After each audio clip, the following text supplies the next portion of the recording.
Well, hello, friends. My name's host Eric. This is my beautiful lady in blue. She goes by the name of Rachel Apollosa. And we're going to begin this stream by giving due credit to not just Oliver Linehan. There were a couple of people who were expressing concerns, but Oliver Linehan was leading the charge. But Kyra is also deserves mention here. Yeah, I noticed when Kyra was starting to be like, hey, something's not adding up. Yeah, and,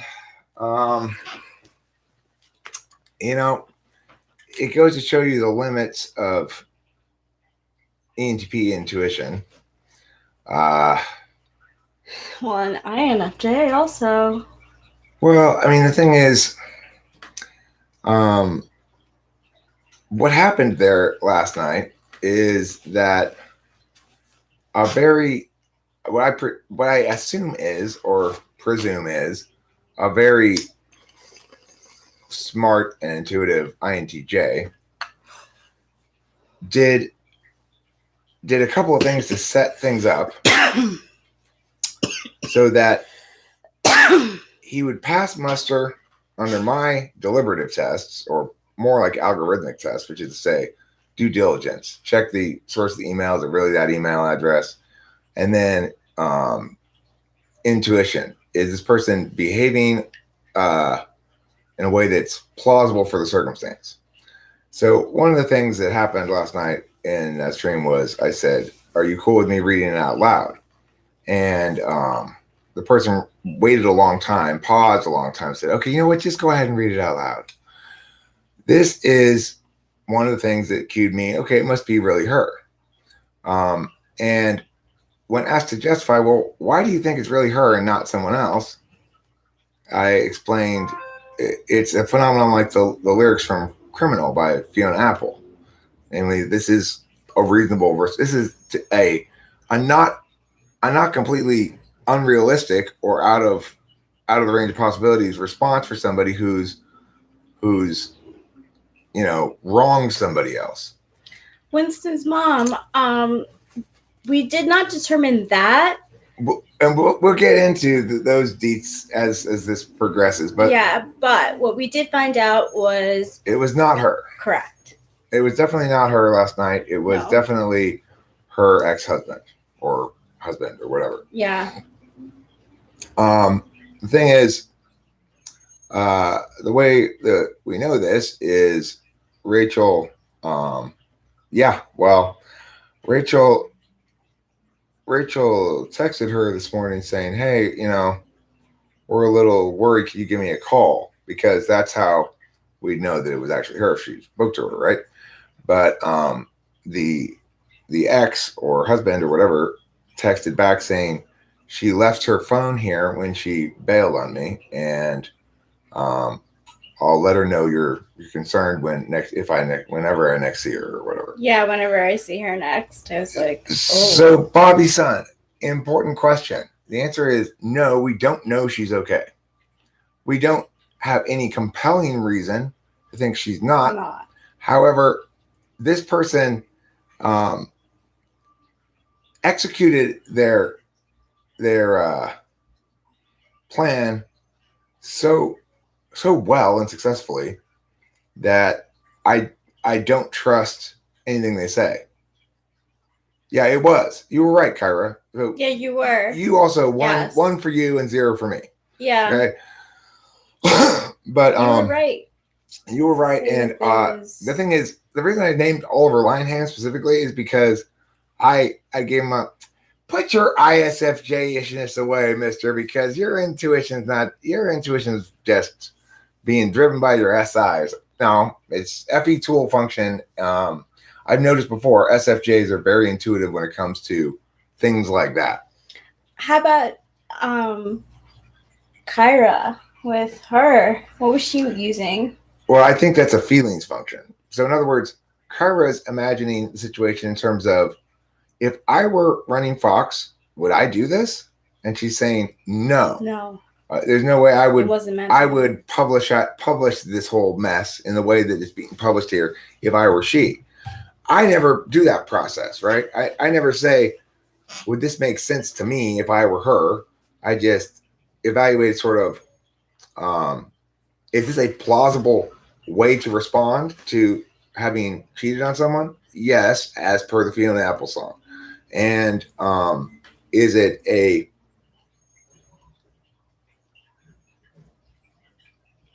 right? So I mean, the thing is, it was very carefully crafted to fool both NETI and NIFE. Mm-hmm.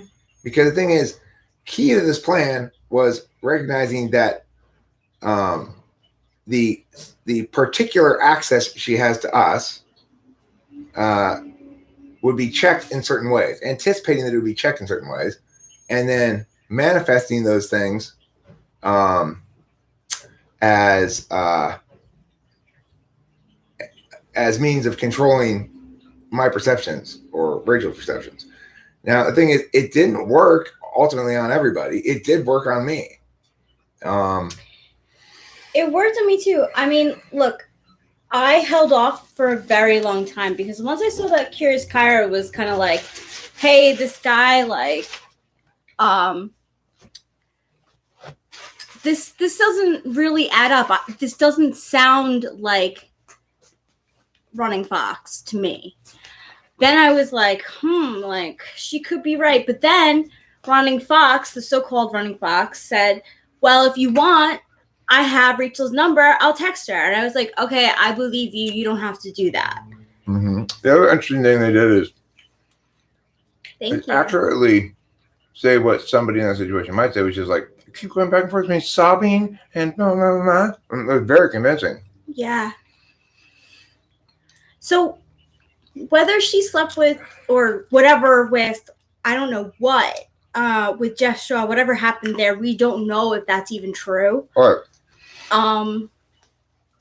This is a new phenomenon. Jeff Shaw may have absolutely nothing to do with this. Yeah. And that was just a shot in the dark by this guy who's thinking that I know more than I do. Right. Or like how Jeff Shaw like drunk dialed you. He could have done the same thing to Running Fox without Running Fox provoking it. Well, the thing is,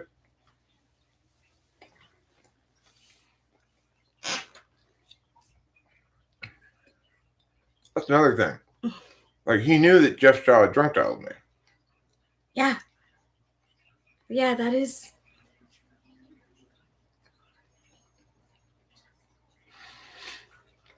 So, yeah. Look, the guy who drunk dialed me was Jeff Shaw. I have somewhere on my phone, I probably deleted it by now, but a voicemail where he says his name. That nobody sets things up that far in advance. Okay. I know why that could be a setup. Linking to this anyway.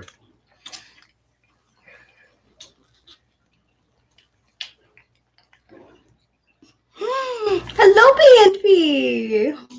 Welcome.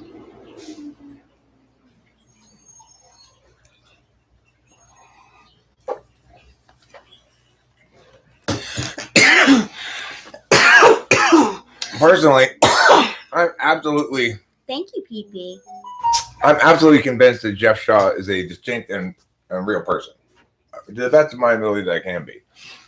You know, the thing is, what I don't know is how he plays in with this whole thing, right? It could be that he had absolutely nothing to do with it. It could be that he was the male contacting us. I don't know. We don't know at this it's point. Impossible. We just know all we both know for sure is that none of that was Running Fox. Right.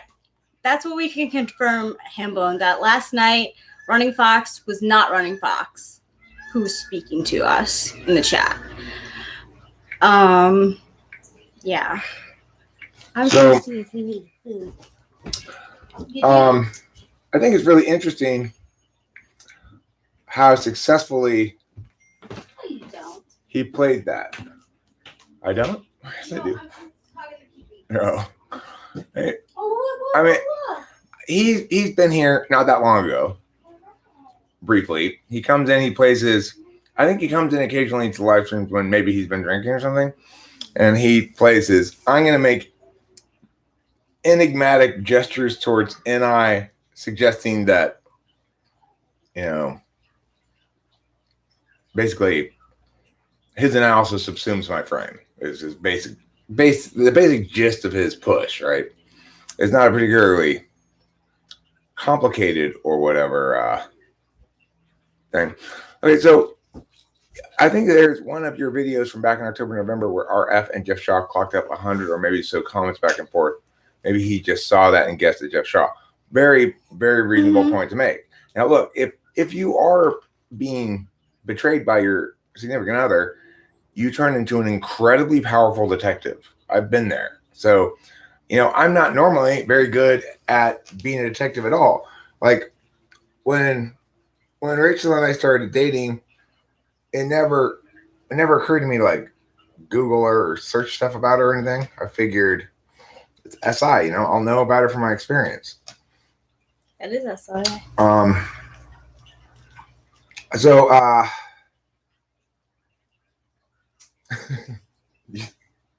like Reading's Wisdom's question. I like Raphael's label at me as well. Boy, I never thought I'd hear the day when I got accused of being that. Yeah, but we don't know if someone's cheating. We're not sure. We're not entirely sure. Yeah. But what we do know is that we got played last night in the live stream. Yeah, we got played. So I got to give credit where it's due. The guy pulled a very complete and intuitive plan off to fool us that they were running Fox when it's really either her husband or some other male that's pretending to be her. Okay, so I also want to say that I'm thinking he hacked into her Instagram as well, because when I saw the photo that she put up, right, that's supposedly put up by her, I'm like, why would she want that as her photo? Like, it's her with devil horns on. Oh. Yeah, I'm like, so it might not even be her anymore on her Instagram, and I think that's important for people to know. Like, if you are on her Instagram or whatever, if you're following her, I don't think it's her anymore. Winston's mom, here's the thing. Winston's mom says, I'm a bit surprised an INTJ would go to such lengths and such pretense. I have too much pride to stalk someone or to catch them cheating. I would never sneak peek at their phone, check their computer. Well, I was the same way in my first marriage. I didn't catch her cheating. I came home and the answering machine, we had an old school tape answering machine, was blinking, and I pushed it. And what had happened is the answering machine had answered and begun recording at the same time she had answered the phone, and she didn't realize that it was still recording and recorded her conversation with her lover. So the thing is, if in fact you don't do that stuff, like I never did before, like I never sneaked peek or was suspicious or anything, then you're really comfortable in your trust. And so when it's betrayed, you go kind of crazy. Whatever type you are. You would never imagine I would have the TE to accomplish all the detective work I did after that, Yeah. But my TE went through the roof in terms of capacity because all of a sudden there was this incredibly urgent emotional problem.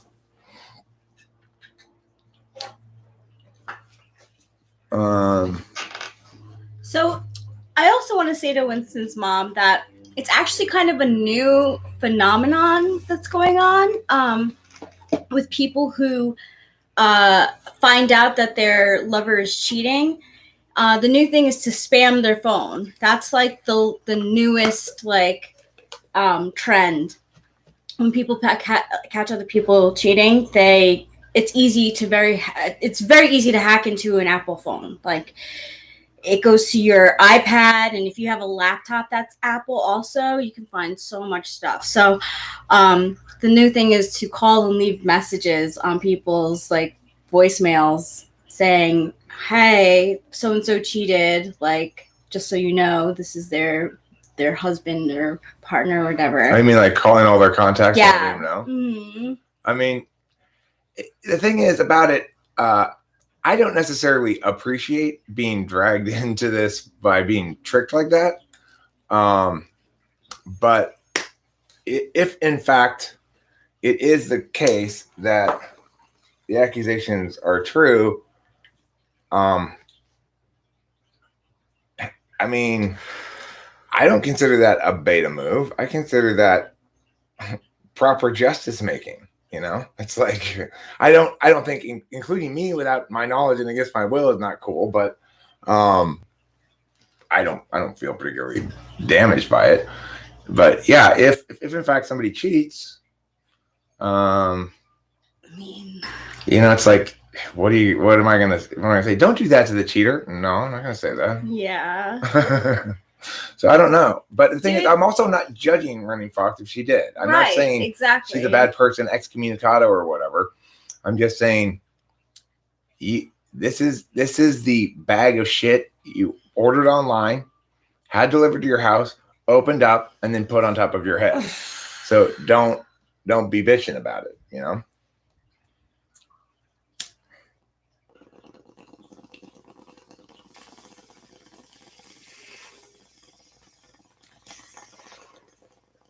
But the problem is, it's hard for me to make any firm determinations because I have no access to a critical party that would help me to understand what's actually going on. Now, you might say, well, Eric, you don't need to understand what's going on. It's someone else's business. Well, that's true. Eric is deflecting because he's a slut maker. I really have to say, Raphael, I greatly appreciate you calling me a slut maker. I never dreamed in a million years anyone would ever call me that. It is, but I don't make them into sluts for me, though, is the thing. I just make them into sluts in general, which is a weird phenomenon. It's consistent with my life in general, where like I don't turn out to be the name and lights debate coach, but my assistant coach does. You know, it's like he went on to win a couple of national championships in a row in policy debate, which is better than anything I ever did. You know, it's more impressive an accomplishment. I now get it, because I was like, wait, are you calling me a slut? And that's like a No, he's not calling you a slut. He's saying that all the women around here end up slutting it up. But I think that the thing is the reality of it is this, that women in relationships that they aren't really getting anything out of anymore, or perhaps ever, end up looking for socially acceptable alternatives to intimacy with their husband. Mm-hmm. And they end up here. But then they end up bonding with somebody who they're actually connect with, and shit happens, you know?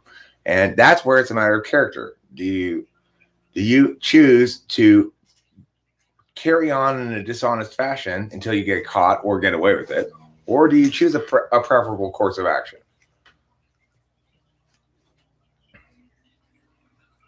Men put up with it and don't hold them accountable. That's not true. I don't know anybody who puts up with being cheated on, really. No. I would say that once cheating has occurred in a relationship, there's zero chance of it being repaired. That's my belief. I pretended. I was like, okay, like this dude's a family friend. Like, I hacked into his email. Like, I'll give him a second chance because I'd like a second chance. No, I did not give him a second chance. I was like, you know what? Fuck you. You're going to fucking cheat on me. I'm going to fucking cheat on you. Great, right? I was like 25 at the time. Like, I didn't know what the fuck I was doing, but it felt terrible. It was fucking terrible. And people's lives are involved. Like, who's saying they hacked into it? Nobody's saying that. Raphael, what are you saying? Okay, somebody catch you up. Where's the real lady? We don't know where the real lady is. And we don't know. We are hoping to speak to her on the phone. She's welcome to call either me or Rachel anytime. And if you can call me from any phone number that's not restricted, and I'll answer it. So,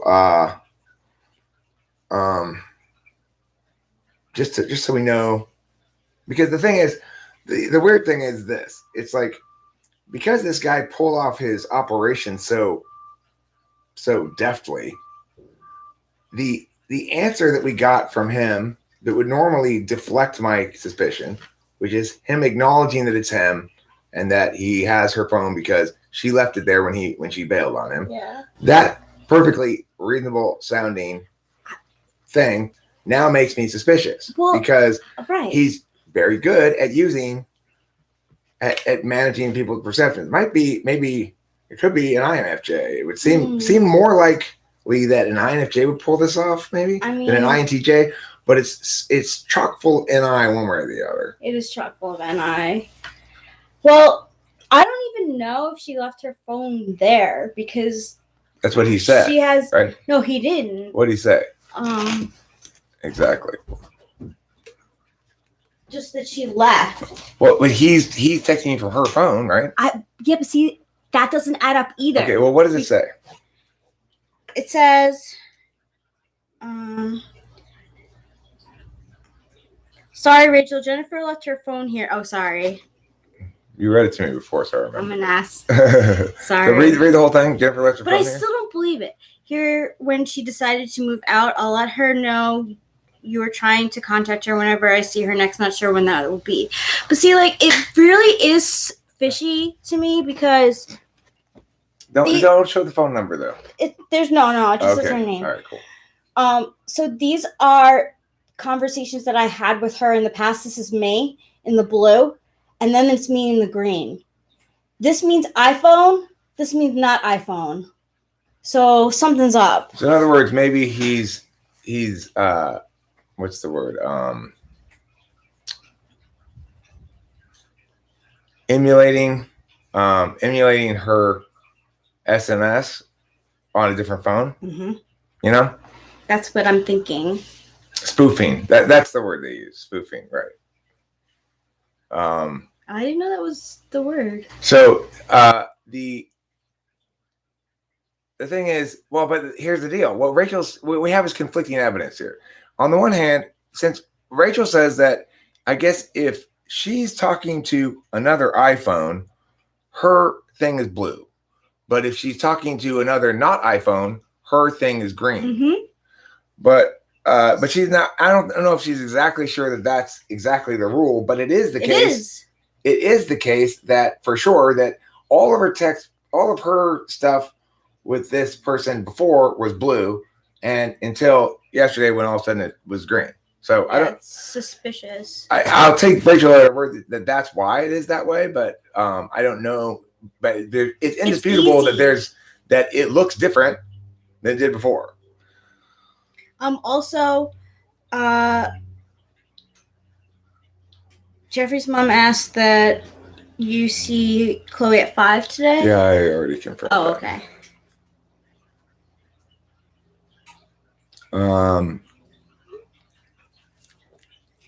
Just went back, confirmed. If she changed her iCloud pass on another device, it would fall back to green messages since it's SMS. Ah.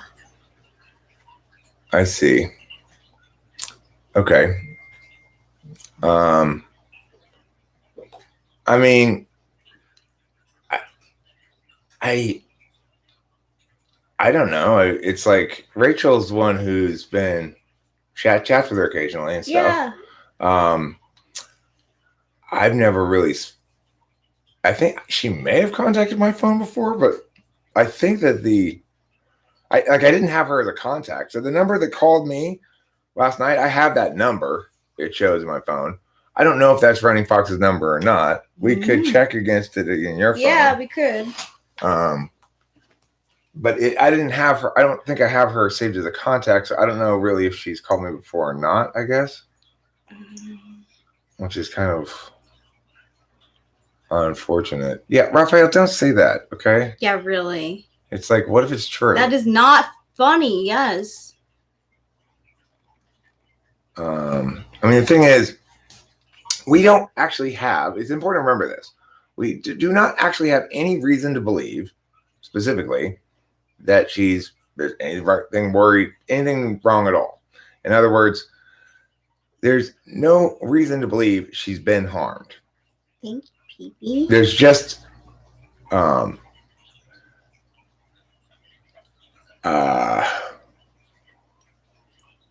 there's just a silence from her that's not particularly atypical. In other words, we're not used to hearing from her every day or anything. Mm-mm. So, in other words, there's nothing to actually indicate that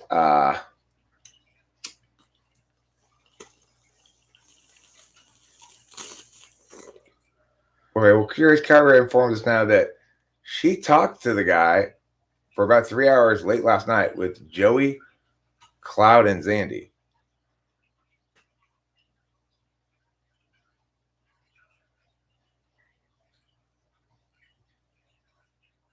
So, do you have any more information for us? Yeah, Morridge, Oliver Linehan was right. I mean, did you believe at the end of that 3 hours that it wasn't actually him, or are you still suspicious? I was wondering where the daughter was. How old's the daughter? I think she's like 4. Okay, so it seemed legit to you, the person you were talking to. Well, did he seem like an INTJ? Oh, 6'7", Fuck, yeah. that's a rough age for that to happen.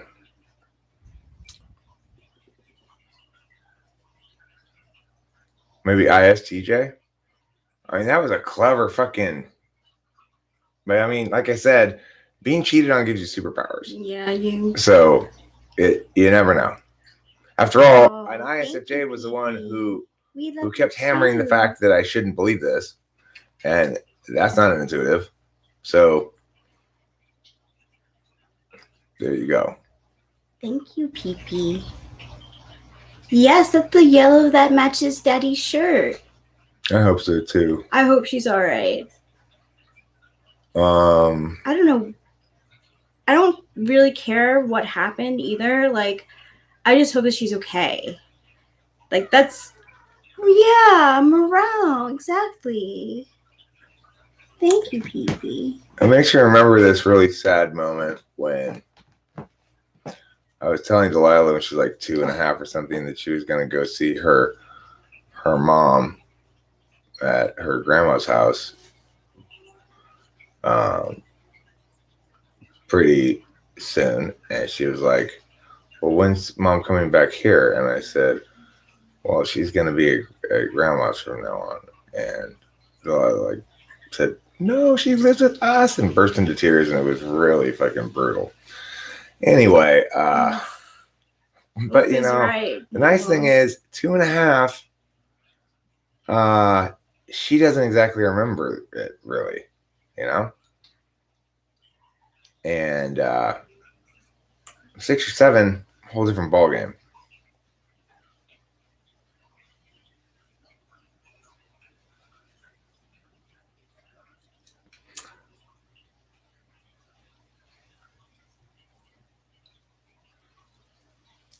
Yeah, I had read that. I knew that already, Curious Kyra. And I think, in fact, I said in the stream, kind of callously probably, well, he should have seen that coming. You know, live by the sword, die by the sword, right? If you get with the person by them cheating on their partner, why would you think that you're going to be not subject to the same thing?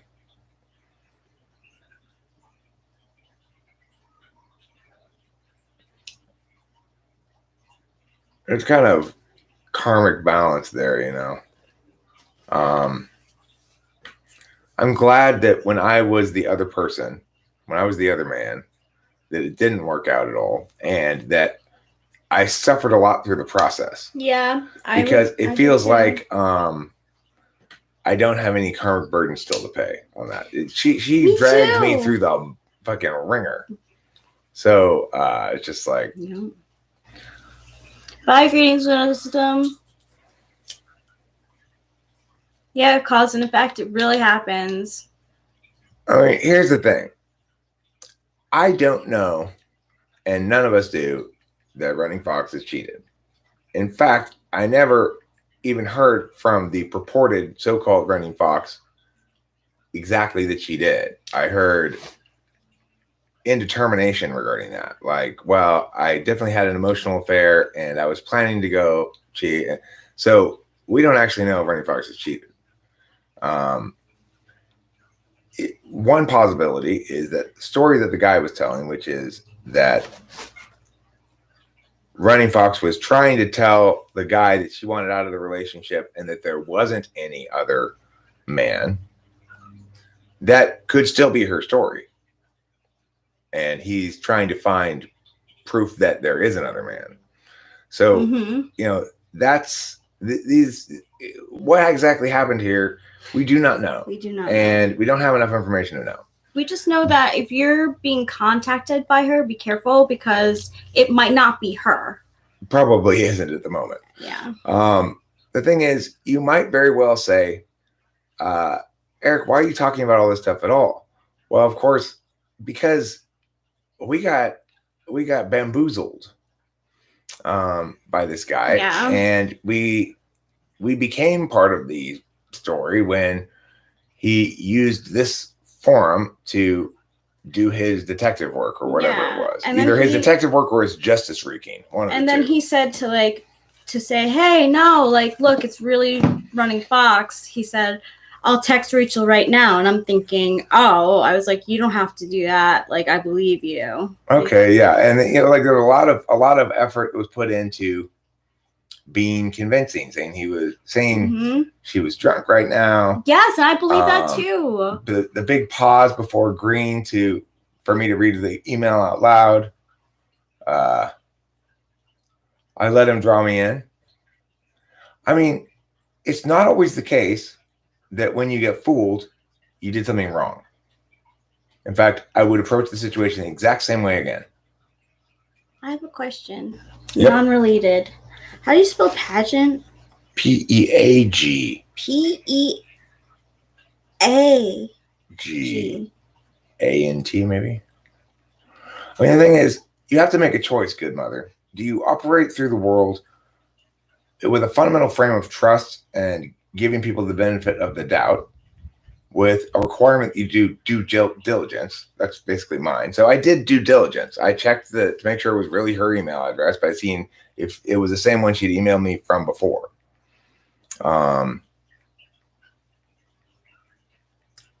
Because he's the person on the other end of her texts acknowledged this today. We just read it out loud.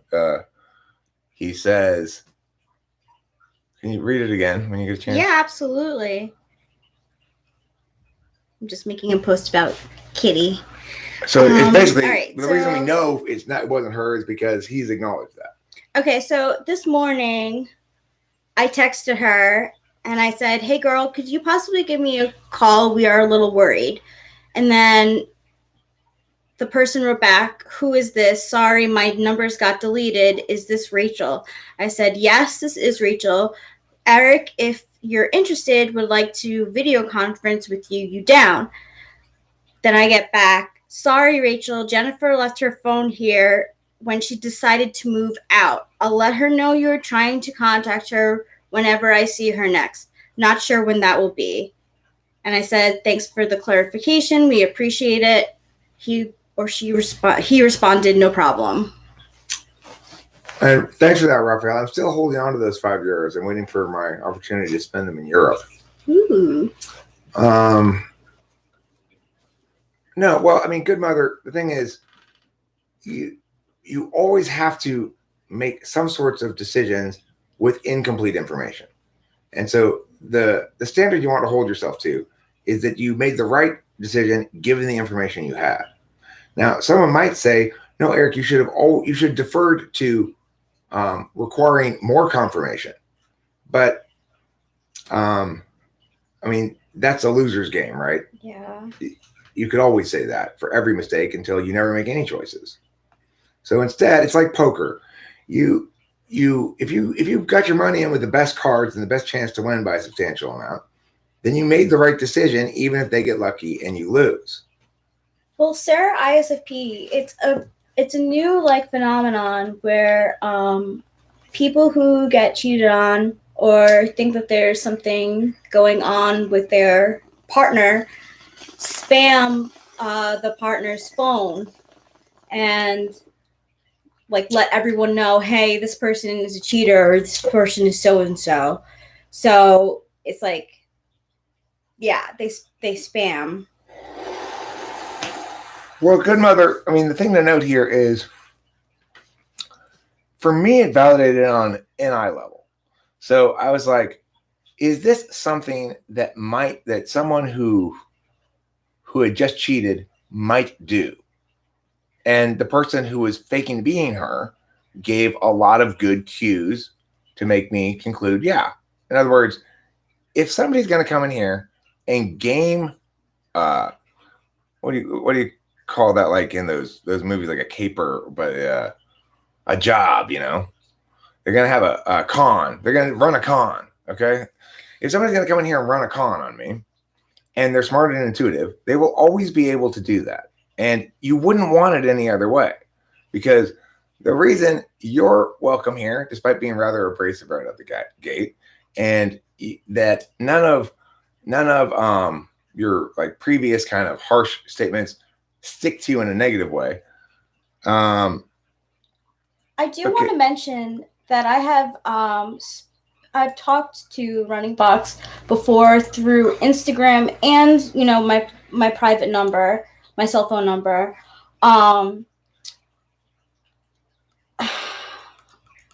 I mean, I knew she was going to get a divorce. I knew that much.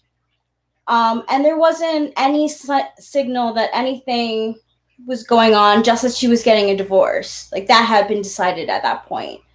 Now, when it comes to like messages and stuff, I have no idea.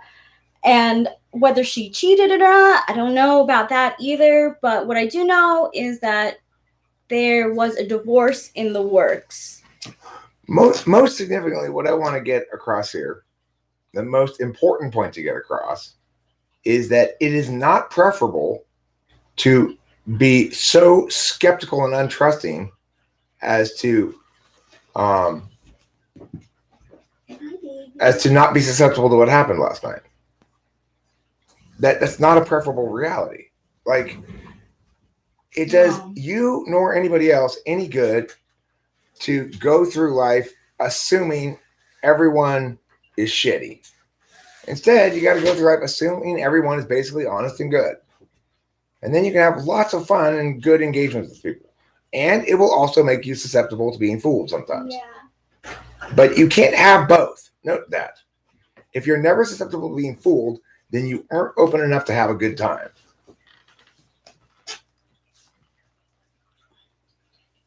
That'd be great.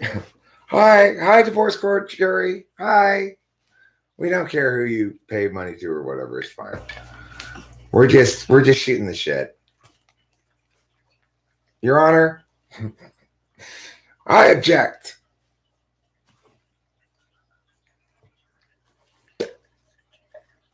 This meat is like seriously lasting. I know this is some. I'm principle based.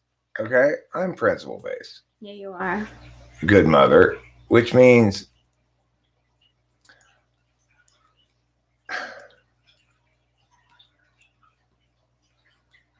I'm not sure where we disagree. Actually, I think what am I arguing with you about again? I forget.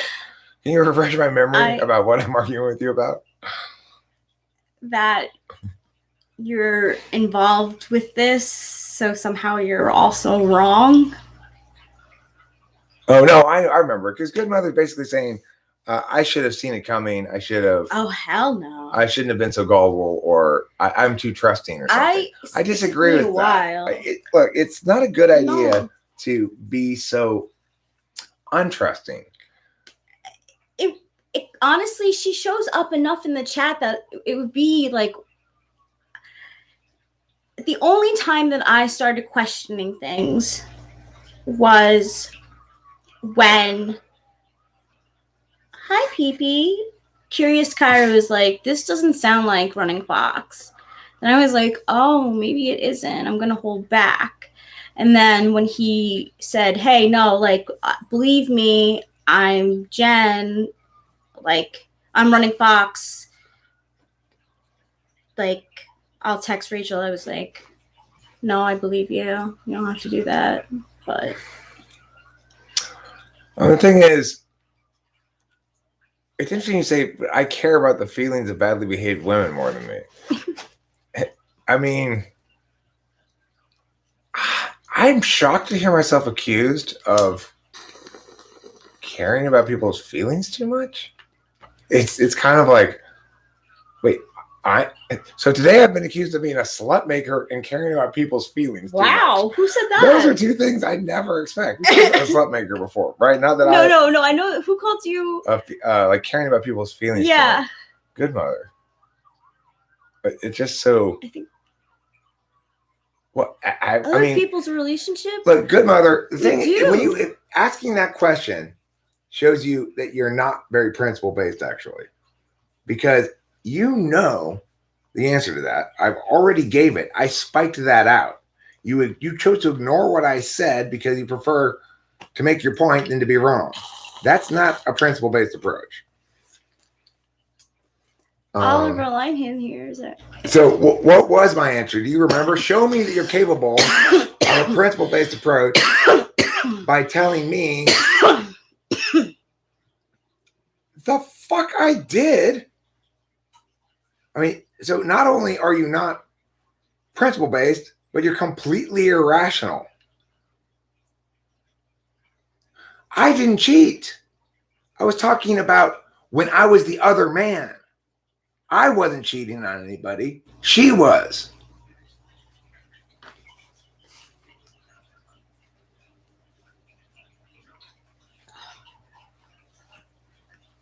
You got water in my ear. Good mother. Yeah, what's up? Shame on you. Yeah, exactly. And Curious Carter has got actually the more salient point here, which is we are in no position and it is no way okay for us to move forward under the assumption that Rain Fox did in fact cheat. Yeah. Because I didn't even hear that clear accusation from her husband. It wasn't. So he's just looking. I think at this point he's just looking because like Jeff Shaw. No, my point, good mother, was that my talking about this is legitimate because I was involved in it against my will, right? Not that I would necessarily have opposed being involved in it, but that legitimizes my involvement. You're asking, why do I care about it, right? I'm saying, I guess the answer then is I'm not answering your question really. I guess I'm making that mistake. I'm saying, I thought you were asking me to justify it. If you're asking me, why do I want to do it or something, then no, I was involved in the conversation and involved in the thing against my will. That justifies my continuing willful engagement in the conversation. See, it's a difference between whether you're asking me, if you're saying what you're doing is not justified, then I have the answer to that and you're wrong. If you're saying you shouldn't want to talk about it, I don't know how to respond to that. I'm not sure what that means exactly. You want to explain?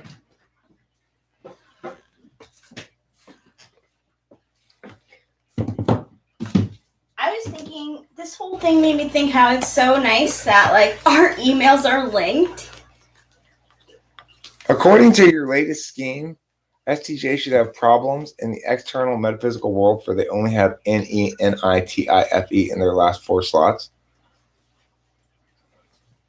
Well, I mean, it's not the latest scheme. It's the same thing I've been saying that's explained per field. But no, that doesn't mean they should have problems there. It means to the extent that they engage on the external metaphysical field, they're going to engage in it in the following ways. So, for example, an ESTJ is going to engage in the internal metaphysical field, which is to say they're going to learn stuff from outside rather than intuit stuff and remember it as metaphysical objects in your head, okay? And additionally, they're going to put information on the metaphysical field. That is to say, they're going to like to tell stories and talk about what they already know. So that's going to be their engagement with the external metaphysical field. Is they like to talk and tell stories that basically about what they know, which is a weird way of ideating, right? It's not really ideating exactly, but when they genuinely ideate, they come up with crazy nonsense. So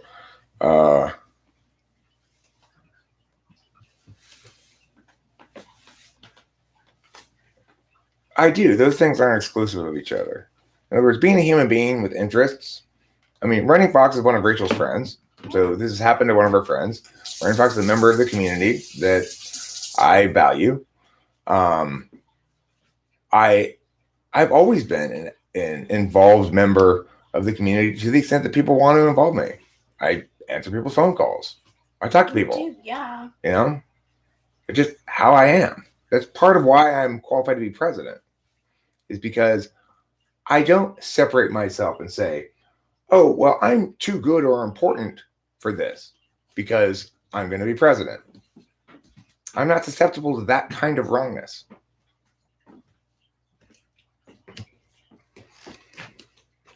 That's a very TI sentiment right there, Winston's mom. It's an extremely TI sentiment. It is the mark of an educated mind to be able to entertain a thought without accepting it.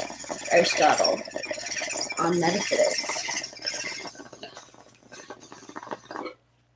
Well, you know, that might potentially have been true from a lot previous election cycles. This election cycle is a little bit different than any other one that's come before. I think it affords an opportunity to break through the liquidity ceiling, you know, like obviously it's easier to advertise when you are able to spend a lot of money on advertisements. However, one of the significant factors here is that I've got 4 years to do this, and I'm going to, you know, by the end of February, I'll have definitely the president channel on the YouTube page set up, the president webpage set up, the Eric Strauss for President. I think it's org, if I remember correctly. I got the URL, you know, and then I will begin implementing some sort of plan to engage as many other YouTubers, first of all, as I can, who are talking about politics, arguing, or whatever, and explain to them what I'm doing and ask them if they would be willing to interview me. I'm just trying to have my voice heard as much as possible, and this is my noble reason why. And as a consequence, I won't have any problem asking them. It's like right now, the idea of trying to collaborate with people so that it'll benefit me, that doesn't motivate me at all. But the idea of asking people to interview me because I'm running for president, I'm perfectly okay with that, because I know that it wins on all friends. Winston's mom, I don't trust the internet anymore when it comes to like typing people, because I wanted to know forever, like ISFJ, Gwyneth Paltrow. She always gets ISFJ, and I'm like, why? Because she has 2 kids? Like, I don't understand why people say that she's an ISFJ. So I give Eric some facts, and he's like, oh, totally ESFP. Now, she could be something else, but she's probably not ISFJ, like the internet types her as. She has her... Okay, so like this is the evidence under her belt for ESFP. Her daughter's name is Apple. She makes vagina-scented candles. Her brand name is Goop. Let me tell you, her vagina stinks.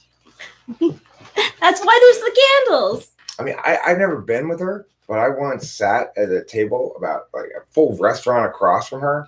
She was like all the way across the other side of the restaurant. And I was like, what is that foul stench? And I got up and I walked across the restaurant, and I had my eyes closed. Like, I really paid attention to the smell. And when I finally opened them, I was in her crotch. That's where it was coming from. And she was like, you want to buy a candle? I said, no, I don't. Your badge stinks, girl. Whatever your name is. What's your name again? Gwyneth Paltrow. Gwyneth Paltrow. Yeah. I kept wanting to say Cameron Diaz, but that's fine. They used to be friends.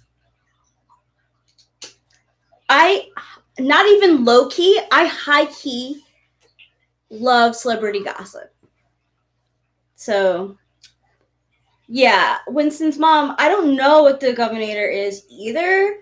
I used to think INTJ as well, but honestly, I questioned that too because. Here's the thing. I continue to have some faith in the capacity of this place, this style of discourse, and my approach to people's adversarial nature to have a meaningful impact on their own growth and mine, for that matter. You know, it's like, so I don't like dismissing people as lost causes, you know? It took a long time for me to get around to dismissing Cloud as a lost cause. You know, I kept wanting him to turn it around. So, unfortunately, it's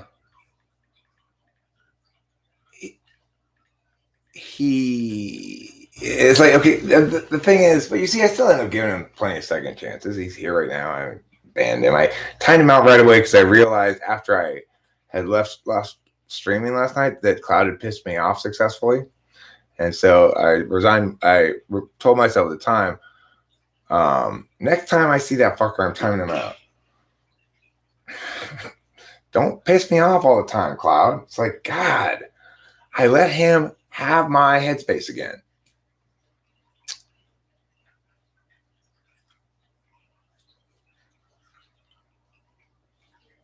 Well, because he's shitting on the metaphysical field. In other words, he's shitting on the map. He's constantly shitting on the map. What do you do? And this is in fact, Cloud represents to me really the Buddhist koan expressed by dropping ashes on the Buddha. What do you do if you're a Buddhist and there's somebody who comes into your Buddhist temple every day and stands there smoking cigarettes and ashing on your Buddha? It's a title of a book too, Dropping Ashes on the Buddha, and it's about that koan. Anyway, that's what I feel about Cloud. It's like, how much energy and stuff am I going to have to exert in order to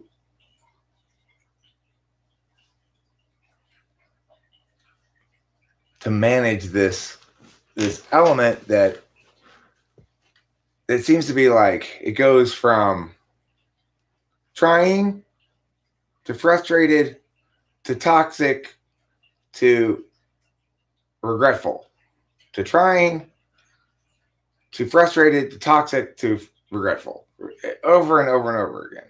So it's like I don't know if there's any getting out of that cycle with him. So, you know, I ended up banning him eventually.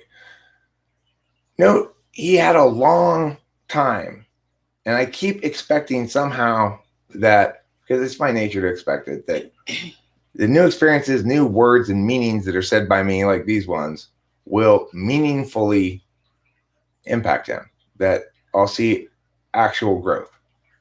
But the first step to actual growth is to hear what is an honest assessment and critique and take it as such. I've yet to see that occur.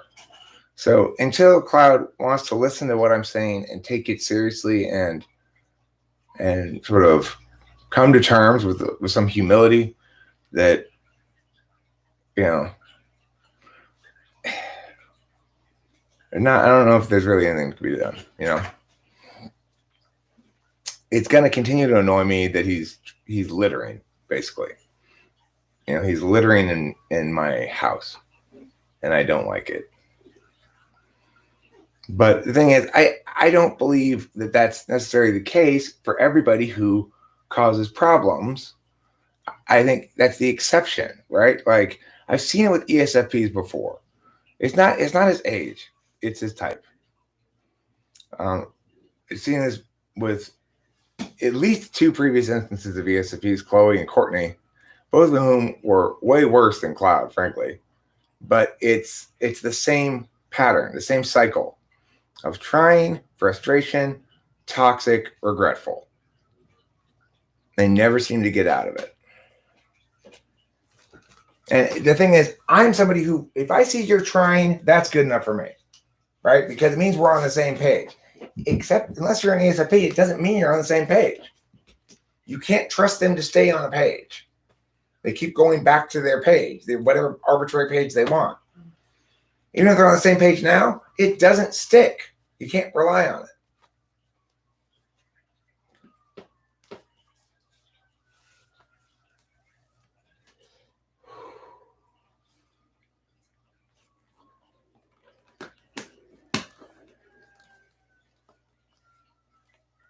I'm overreacting to what? I don't think I'm really reacting to anything. I think I'm explaining something. You know? Yeah.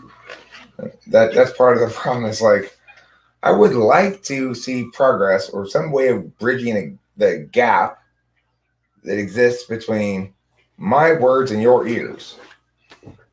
But I don't think it's possible. Or at least it's definitely not worth the time and effort. You know? There are other people that I'd rather devote my time and effort to. For example, good mother, as far as I'm concerned, could turn out to have extremely high growth potential. And to start evolving their narrative accordingly. I don't know. It's at the beginning. I assume my NE will surprise me too.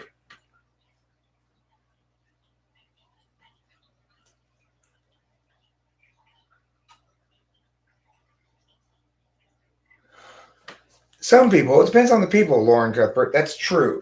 With some people, you can talk at them ad infinitum and you won't make any progress. You won't change your mind, and they'll walk away without you having planted any seeds either. Yeah. Those people are called ESFPs. Now, ENFPs will walk away and reflect on stuff that you said, whether they like it or not, whether they want to or not. They can't help it, and because they're NE, and so they're much more likely to come around, like come back and go, okay, I see what you were saying. That's something that ENFPs are pretty good at, actually, whereas ESFPs are it's. Do you think that Adderall will help with my congestion? Take one. Yeah. It's funny. I meant to offer you one a long time ago, like hours ago, but I got distracted by something we were watching and I forgot about it. Hey, happens.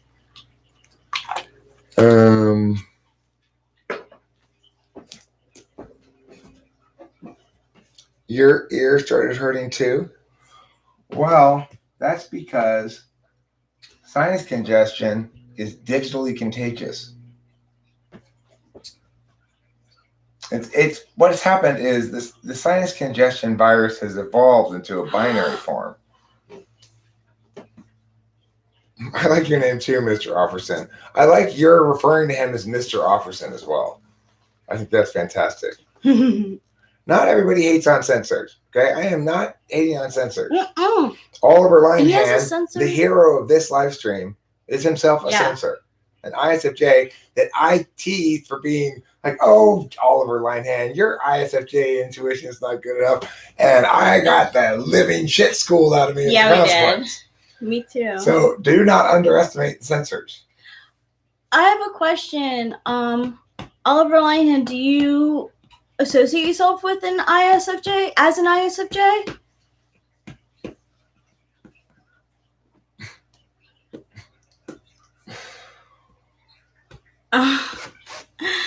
Yeah, Lauren. Except insomnia. The joke's great. It's all this 1969, except the last word needs to be insomnia.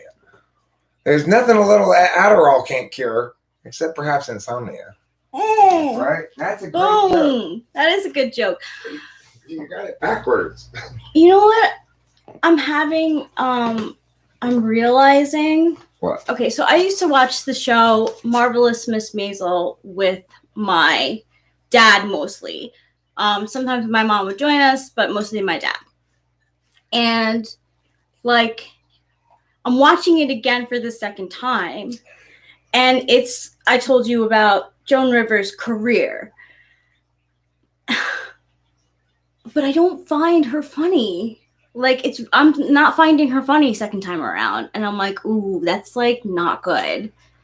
You know, like punchy lines should be like met with a giggle, and instead they're like, oh, that's where the laugh is supposed to be. It's like watching Seinfeld. Yeah. Well, what's the deal with buttermilk? Yes. Oh my God. Thank you. There are other side characters that like help move the like plot along.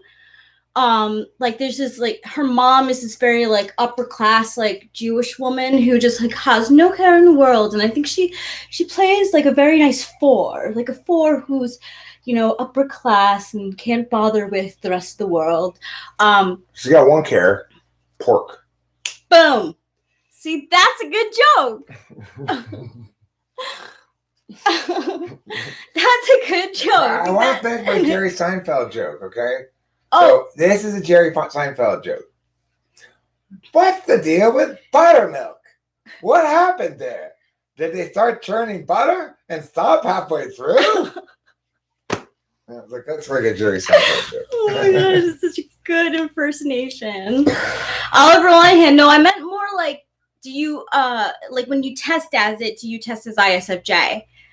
For some reason, I thought you mentioned that you were an INFP at one point, but look, you remember how your sister did on all those NICE things? Yeah. She killed it. She did. I know. She killed it. So it's not surprising that your NI was better than mine, Oliver, because at least yours is working as a tool function. Mine's just sitting there as an absolute value going, yeah, knowing the truth is a good thing. But this is true, Eric. Sure, yeah, that's true. This is true. Knowing the truth is great. That's NI ignoring. Wow. Anyway, I'm just going to go ahead with the truth that I've already determined. So, thanks a lot for the heads up there, Oliver Linehan. But let me just pause a moment to tease you for your lack of intention, just so that tomorrow I can ensure that dish full of humble pie is particularly crow-filled.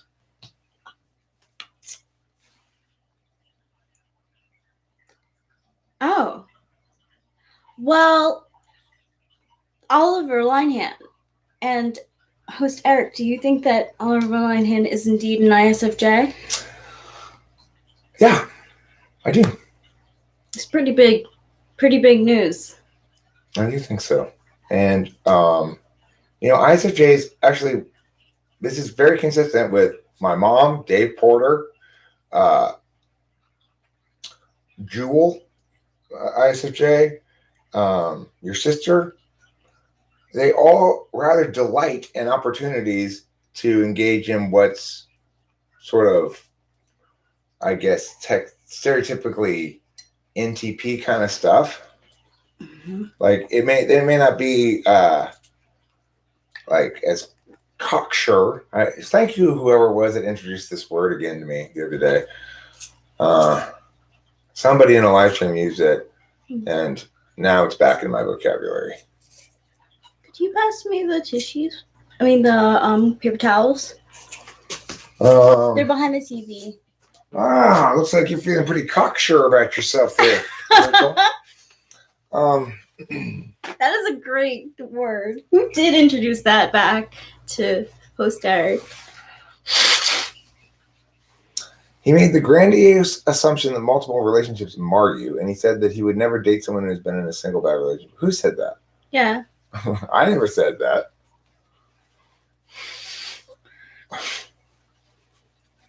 Thanks, Pistofferson.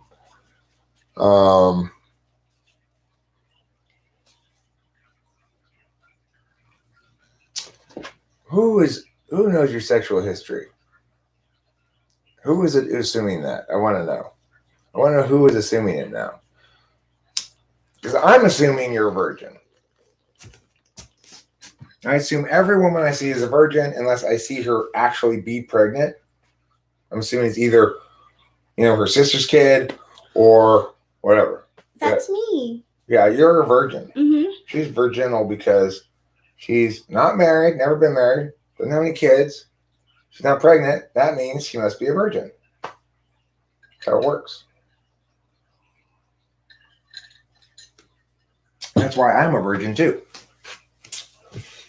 The thing that's important is, Leaf Trimmer sometimes says men can't be virgins. But here's a problem with this theory. There are two kinds of corns. There's your unicorn and your bicorn. Your unicorn only lets virgins ride it.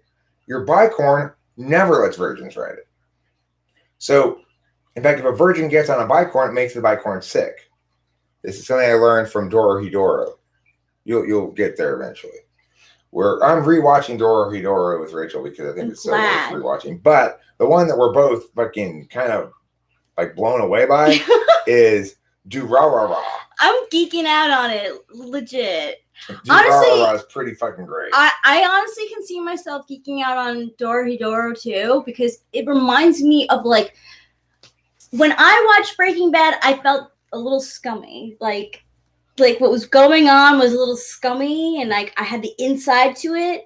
Like Dorohedoro, I feel like is like kind of like the same vibes, like underground shit, like the world is just... when I first started watching Breaking Bad, it had this psychosomatic drug effect on me. Like it would make me feel like I used to feel before when I was about to smoke some meth or something. Anyway, that passed after a while. But did my phone do something? I don't know. It's right there. But I want to finish my thing about the unicorn and the bicorn. Oh yeah, I'm sorry. So it must be the case that men can be virgins or not virgins, or it is the case that men are never permitted to ride either unicorns or bicorns. Now, since I don't think that's a fair reality that only chicks can ride unicorns and bicorns, therefore it must be the case that men can be virgins. That's pretty impeccable logic, I think you'll agree. Yeah. I was just thinking.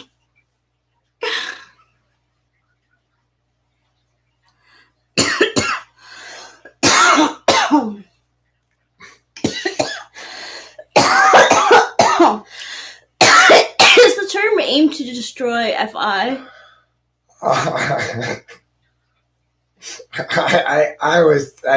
That particular chat message there is still tumbling down the mountains of my mind. I don't know quite what to make of it yet. I think the answer is yes. How long till it grows back? It's pretty quick if I can do it remotely for you by transubstantiating you a holy bond rep. Will restore your chastity. But it'll wear off the first time you hump again. That's one of the big problems with it. The big problem with virginity is it keeps wearing off every time you have sex. So anyway, lady, if you really are a lady, INTJ lady, you gotta hook up with Leaf Trimmer. That's what we decided. I gotta see that happen, okay? I've got to see that one happen. If you are a single, let me stress, if you are a single INTJ lady, I want you and Leaf Trimmer to feel free to use the autonomy room anytime, okay? Can we make a show out of it? We will make a show out of it, exactly. Don't you guys want to be in a show? We can change the names. You can call it TJTP? With question marks on both sides of it, like, and like line them upside down. No, Oliver Linehan, it matters to me. I am a moralist. I want to make that clear. I disapprove of cheating. I also want to remind everybody, we do not know that Running Fox has cheated. We have no reason to believe that yet. I don't know, Leaf Trimmer. I have really no idea what type you are. I'm not very good at typing, hence my ignoring. Imagine having sex with a girl who's into Frozen. Rachel, are you into Frozen? If you are, I don't have to imagine very hard. I am. It's a cute movie. It's great. I'll tell you, Raphael, it's fantastic. The more Frozen, the better. I can freeze you this ice. So very cold now. Snow and falling. It's winter 'cause it's frozen all around. A frozen world. A frozen place with mystery too. And lots of laughs and joy. And happy times and friendliness. It's frozen now. It's frozen world. A frozen world. Oh, I'm sorry. That's a different movie. My mistake. I'm singing a song from Aladdin. I hate most musicals, but you think The Lion King slaps? Is slaps a good term? I think it must be a youth culture term. You know, nowadays, the young people, they don't hump each other anymore. They smash. Oh, yeah. And in the contemporary parlance, the word dank is not used so much to refer to a dark, wet place as to things that are good, ironically. Yeah, these are the sort of things you're going to have to consult some of the resources like Urban Dictionary to learn. Yeah, a lot of terms. What was the thing that they said in that show that I was like, what is that? Oh, yeah. Oh, no. They used an internet acronym that I didn't know in an anime we were watching.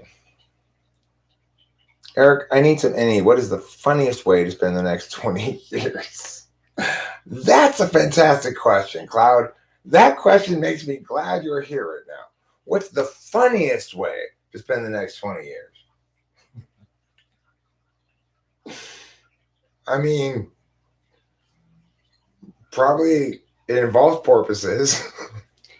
Yeah, Gen XL. I believe that is the case. Stink was good weed before it was easy to get. Still not so easy in some places. The funniest way.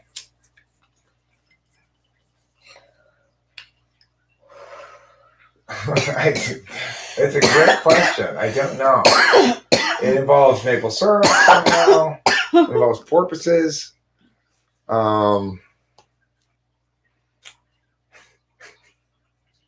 It involves opening all. I mean, it'd be okay. Here's the funniest way to spend the next 20 years: open all of my businesses in succession.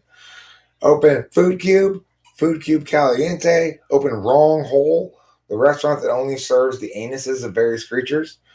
Open up God's Big Heaven Church. You know, that would be the funniest way to spend the next 20 years. And that would be a hilarious way to waste billions of dollars. You want to talk about hilarious?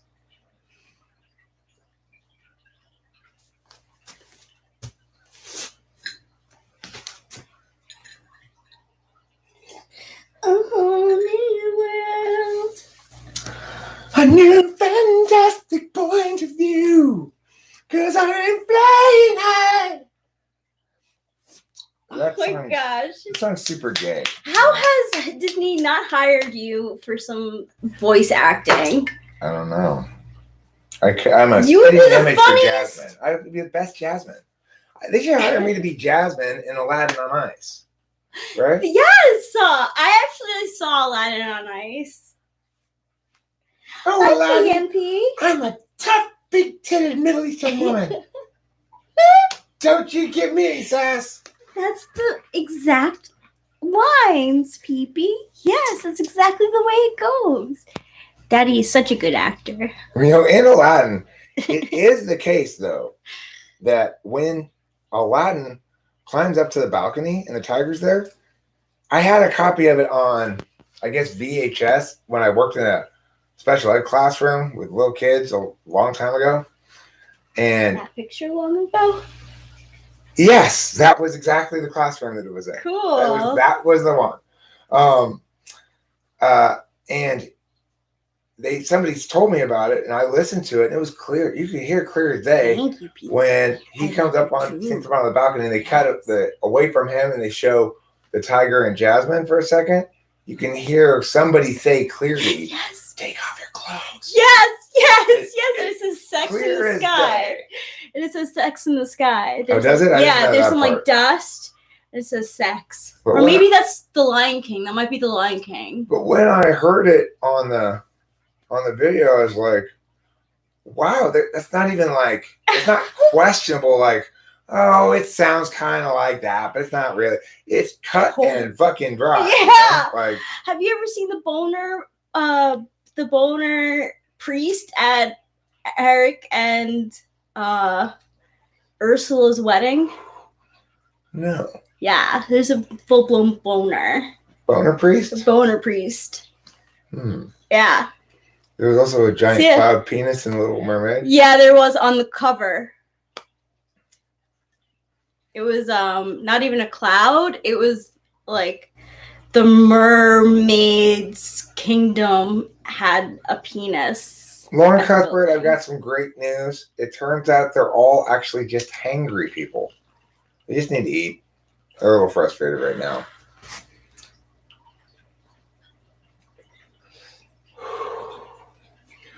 Both sides of the coin.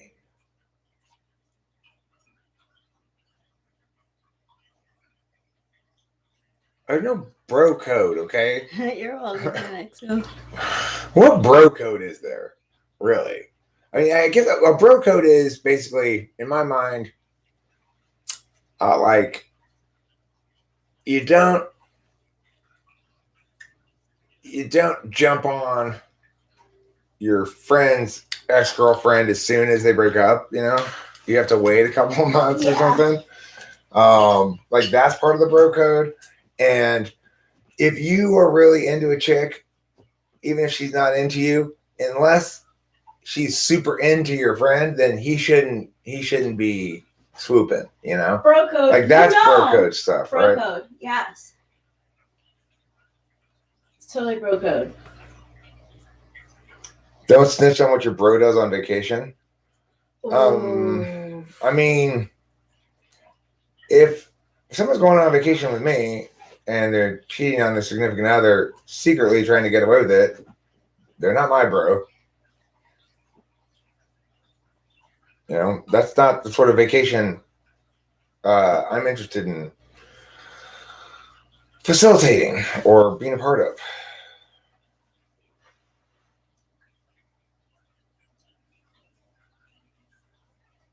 Why are you a beta? You know, like a beta male, beta fish, beta quadra, alpha beta the supermarket? What? Beta carotene? Why are you full of beta carotene? Are you a beta male? Are you a beta male? Why do you self-identify as one?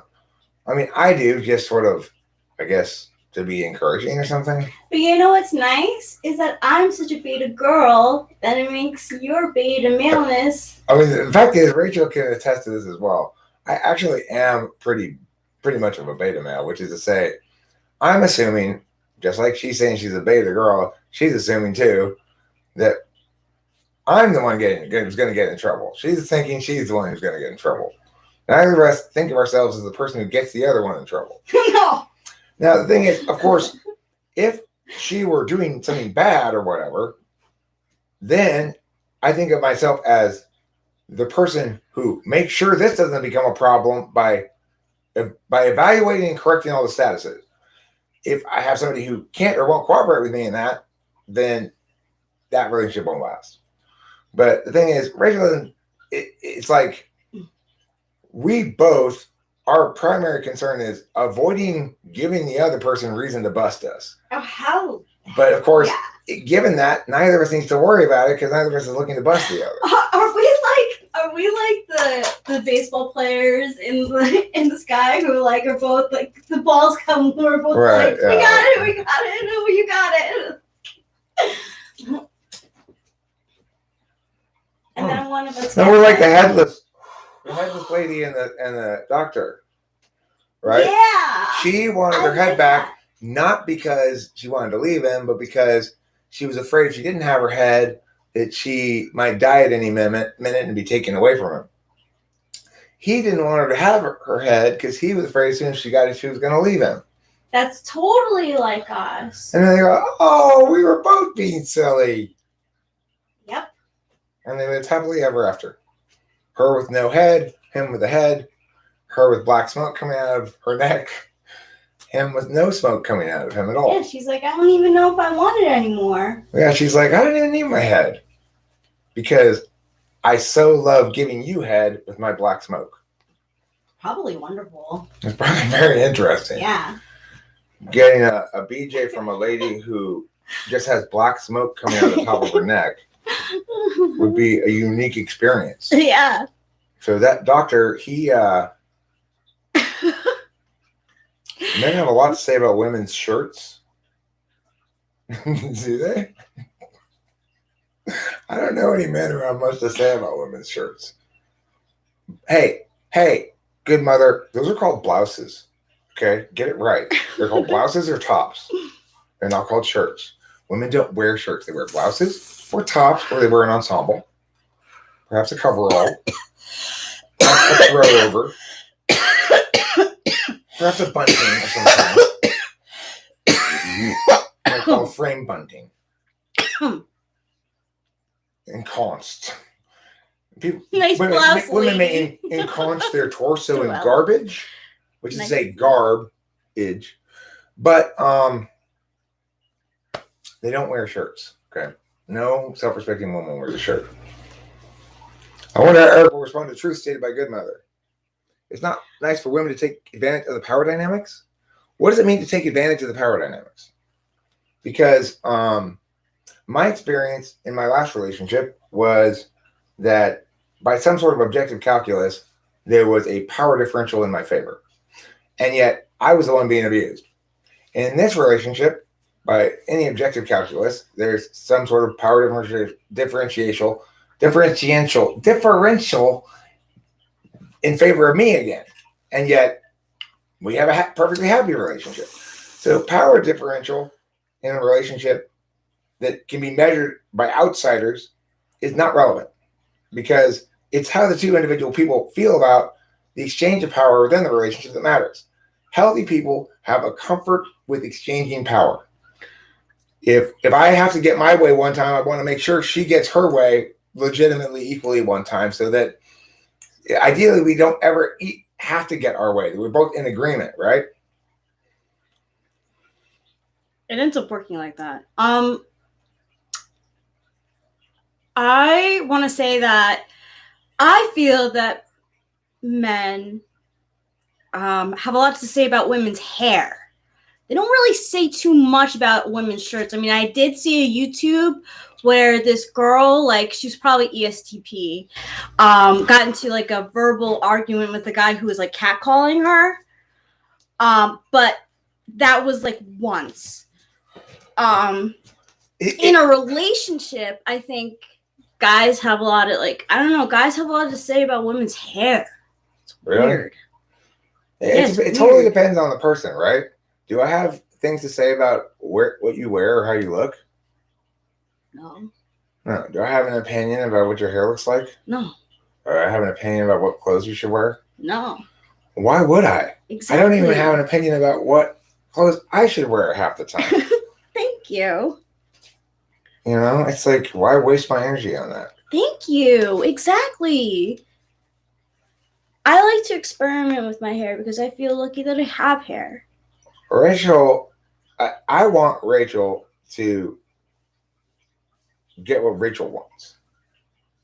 I don't want Rachel to what Eric wants. You know? I have more than 5 shirts. That's it. I'm putting on a different shirt. That's it. That's it. I am fed up with these lies. I'm convinced that a shirt you've never seen before. Ooh. Okay. I bet you've never seen. You might have seen it before. You've never seen this shirt before. You're going to see a whole new man come out when I come back on camera. It's going to be like, where did Eric go? You're going to wonder for a second because I'm going to look so different. Ooh, we're going to look similar. I mean, matching in a way. Ooh la la. Who dat?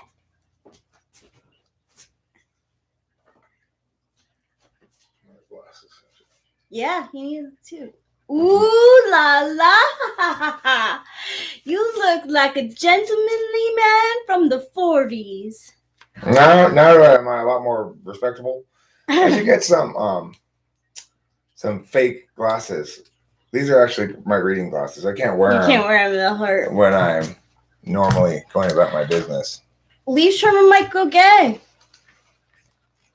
Okay, well, that's always an option. Well, because of you, because of your handsomeness. Oh, is that why? Yeah, that's why. Yeah, I experienced that with the cat outside. The cat almost turned me gay. Trouble. Aww. Oh, yes, that's true. Trouble does almost turn Eric gay. It's true. Trouble makes me understand the appeal of a bad boy in a way that I never did before. His handsomely good looks. I mean, what can you say? He is afraid of me still, but I think that's all right.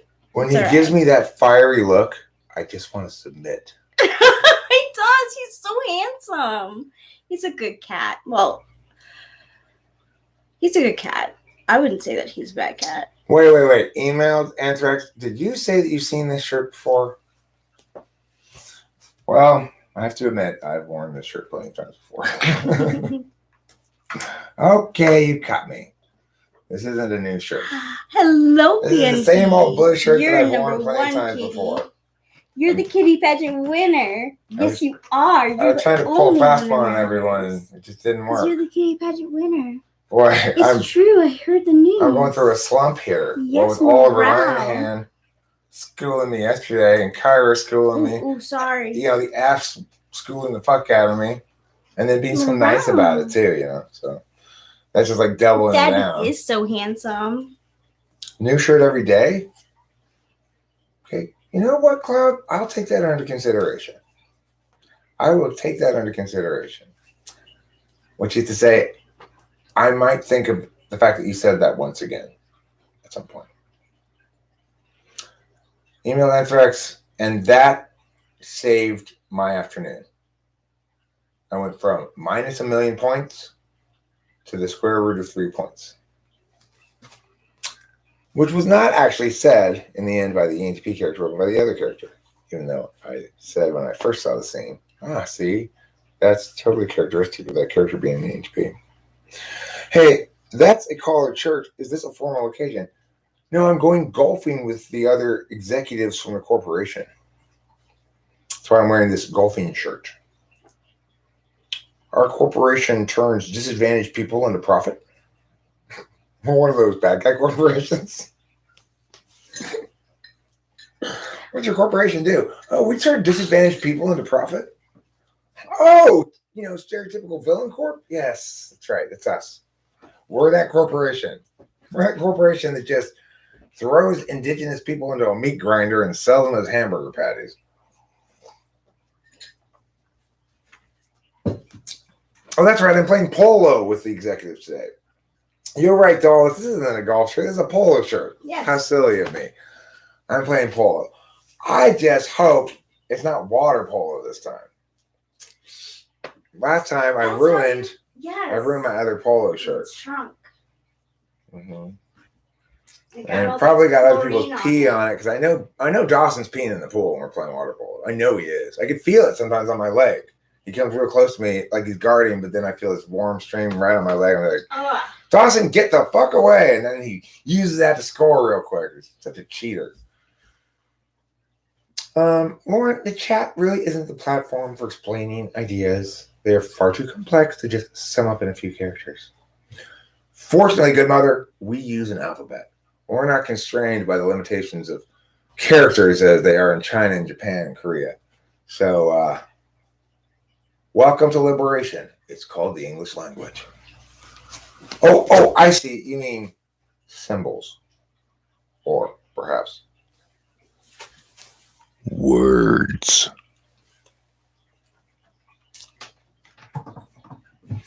You know what I really, really like? I really like words. Don't you? Do you want me to put these in the microwave? I already microwaved them and now they've gotten cold again. Oh. So if you want to re-microwave them for yourself, I've already eaten a couple of them. All right. If you're cool with eating them cold, you can. If you don't want to eat them at all, I'm probably done with them. You can throw them away. I just figured we'd finish them in order before we opened the burritos. That's fine. No, they were heated up. I'm gonna eat them. Lauren asked me to explain homosexuality. No, don't worry about it. Good mother, I'll explain it. Homosexuality is when a man likes to have sexual intercourse at another man, or a lady likes to have the sexual intercourse at another lady, usually via scissoring. That's what it means to be homosexual in your behavior, at least. To say that you are, in fact, identifying as a homosexual would presumably mean that you consistently prefer to do that over some alternative, and I guess that you're non-monogamous. If you're in a homosexual long-term relationship, then you might self-identify as homosexual, but it would seem to be a moot point at that consideration, you know? It's like once you're in a relationship, what difference does it make what status you have? You're in the relationship with the person you're in a relationship with. Oh. Has her reasoning spoiled? Did you pour it on your cereal already? Don't try to eat it if it's spoiled. You'll get sick. I want to know what the question is, Moon. Have you guys ever seen The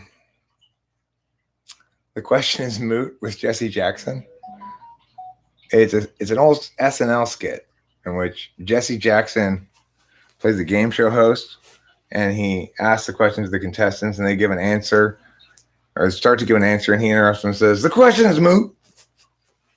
And he goes on some sort of anti-Reagan rant, you know? It's pretty funny. He does a great job of acting as himself in that. Okay, so what am I looking at here? Oh yeah, outdated reasoning. What comprises outdated reasoning? I mean, the reasons either work or they don't on their merits. When they were originally authored is irrelevant. But I get that you might mean it metaphorically, that it's an old reason that people no longer use because it fails for some reason, is perfectly possible reality as well. Lesbians are so cute, trying to imitate the unreplaceable power of our rod. I gotta tell we all gotta acknowledge something, men of the world, okay? What we provide women could hardly be more easily replaced. You just like get a stick. You know, it's the most easily replaced thing in the world.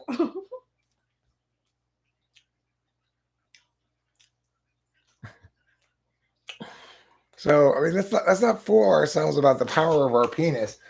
All they got to do is get a zucchini from the supermarket and they're going to thoroughly outpower us, right?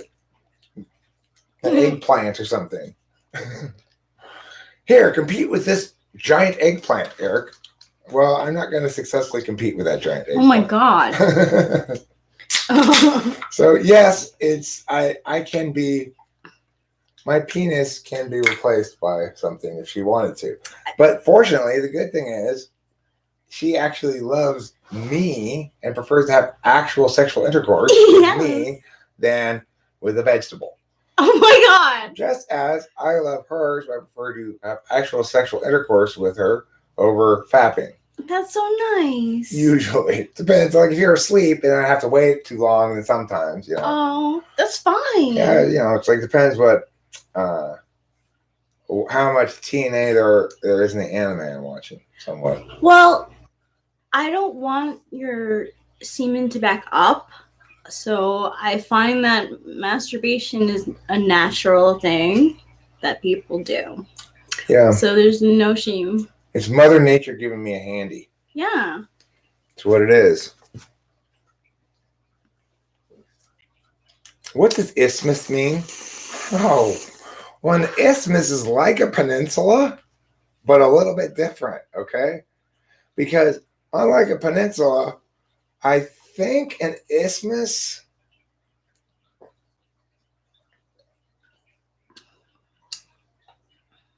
Who's stigmatizing women for masturbation?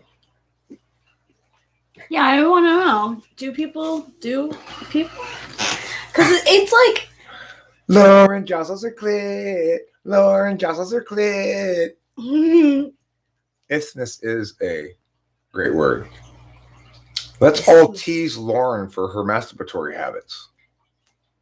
Let's collectively taunt and point.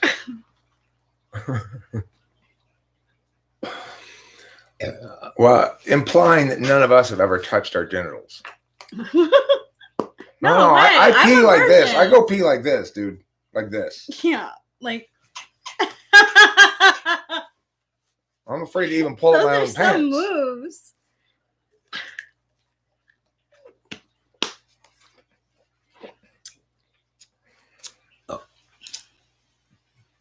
Ugh. Hearing women say unladylike things is you. Did you like that burp? That was before she belched. She said that. So I thought it was extremely womanly. You know, a good belch will make a woman's breasts bounce up and down a little bit. We men are supposed to be gross. Breasts. I'm not that gross, really. No, you get grossed out more than you're gross. I'm easily grossed out. Yeah. Isthmus is where masturbation works best. On the isthmus. All right, get out there to the isthmus. I am sick and tired of you being on this peninsula. I gotta look up isthmus. I didn't think that you were talking about me, the leaf trimmer. We will not. We will not organize such an event, Dark Cloud. Okay, you can just nix that notion right off the bat. Hot take: no one is supposed to be gross. Well, no one's supposed to be, but if you don't have the right, is that people that are gross? It's stuff you do and or your hygiene. Do. Yeah. Right. So it's like, if you don't, I make sure I'm very clean.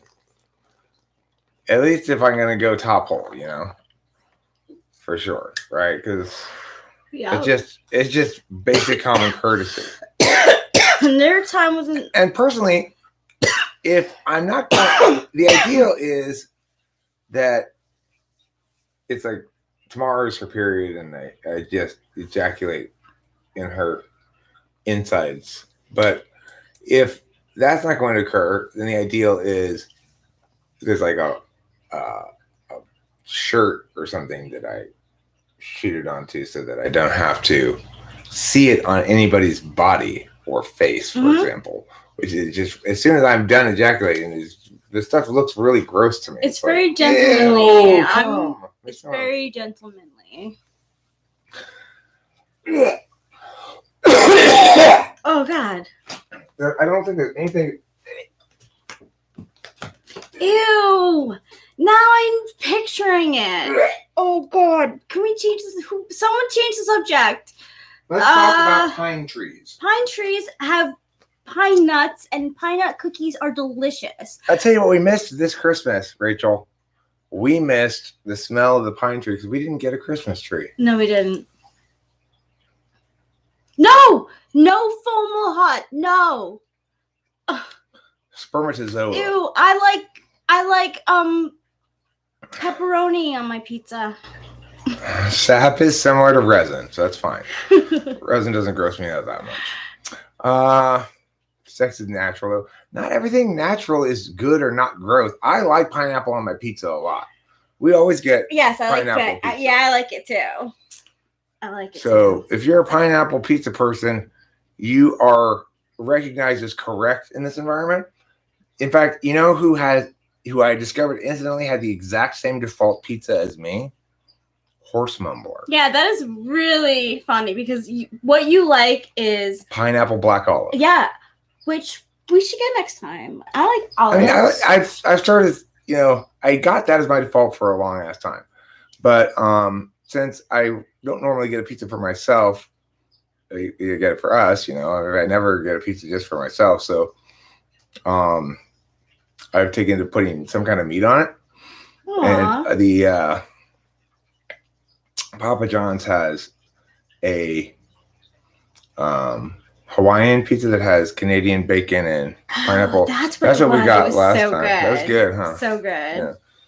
I'm glad because I don't know. Let me know what function this is. I don't like I would be upset if you didn't get pineapple pizza because of me. I like it, so it's not a problem. No, that was never gonna happen. I would be willing to do half and half. Oh, okay. I think we discussed it a long time ago. When the first time we got pizza, probably. I was like, I know what I want on my half, but we could get your half different or whatever. Yeah, we did. I got pepperoni. The thing is, olives work just as well, in my opinion, and the reason is because you get plenty of greasiness from the cheese. So you don't really need the grease from the meat, although it never hurts to have extra grease. But sometimes it can hurt a little bit if it's too greasy. Yeah. Although pizza's supposed to be greasy, so I don't know. It's not supposed to be that greasy, though. Usually I don't trust it's greasy even without meat, right? It's greasy even without meat. Just plain old cheese pizza is greasy. Yeah. So it's like you can get away with just vegetables on it because it's so cheese based. And olives are like the vegetable version of Canadian bacon. See, I do love olives. I'm an olive person. When I would have wine in the past, I would have it with cheese and olives, and I was like, this is delicious right now. I love cheese and I love olives. And I love pickles too. We have no problem in the food department. I'm not a picky eater. I like to try almost everything, almost. So, no, but I really enjoyed the Hawaiian pizza. I've never had that before. So, I've got a song dedication that I want to sing to Good Mother, okay? Okay. Oh, wake me up before you go. Now I'm not trying to find so low. Oh, wake me up before you go. Take me dancing tonight. There you go. You're gonna hit that high. You don't think Americans understand beans on toast? Beans on toast? Is it that difficult to understand? From what I can tell by the name, it's mostly beans on toast. Or unless it's not, maybe beans on toast means something very complicated in Britain. See, avocado toast, I get. It's just sliced avocado on toast. So if it's the same thing, just beans on toast, I understand. Bologna toast is when you... Oh, anchovies are so gross.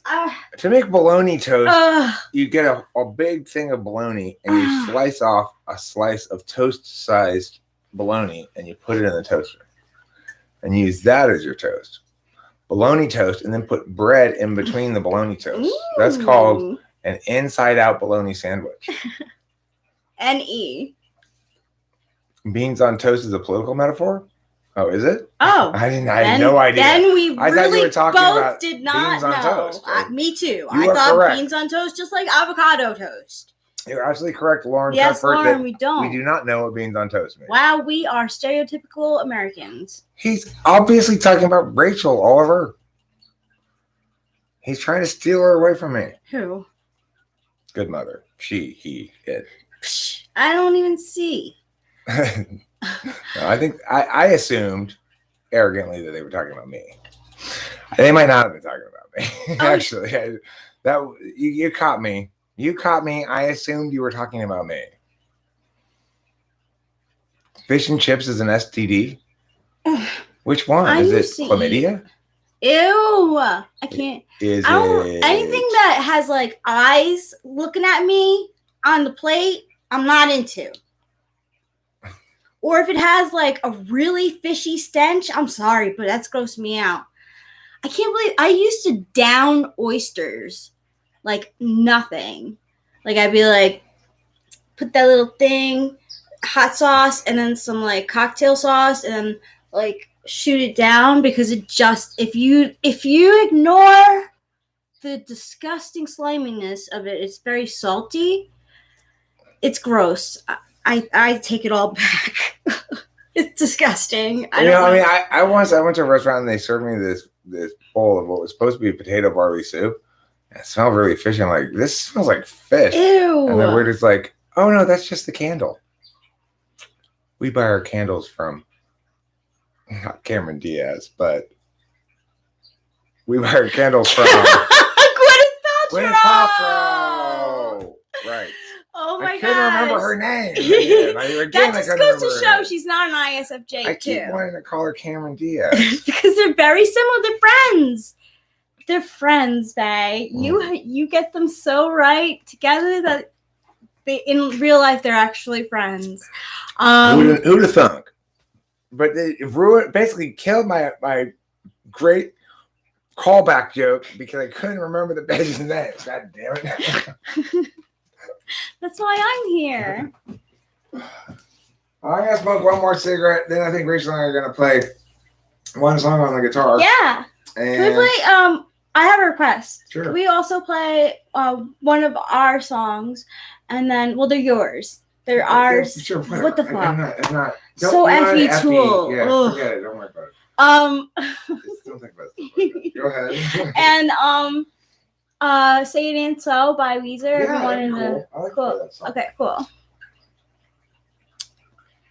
The more I sing it, the more I like singing it. One of the reasons I like playing it is because I determined that the true status is, in fact, that it is not so.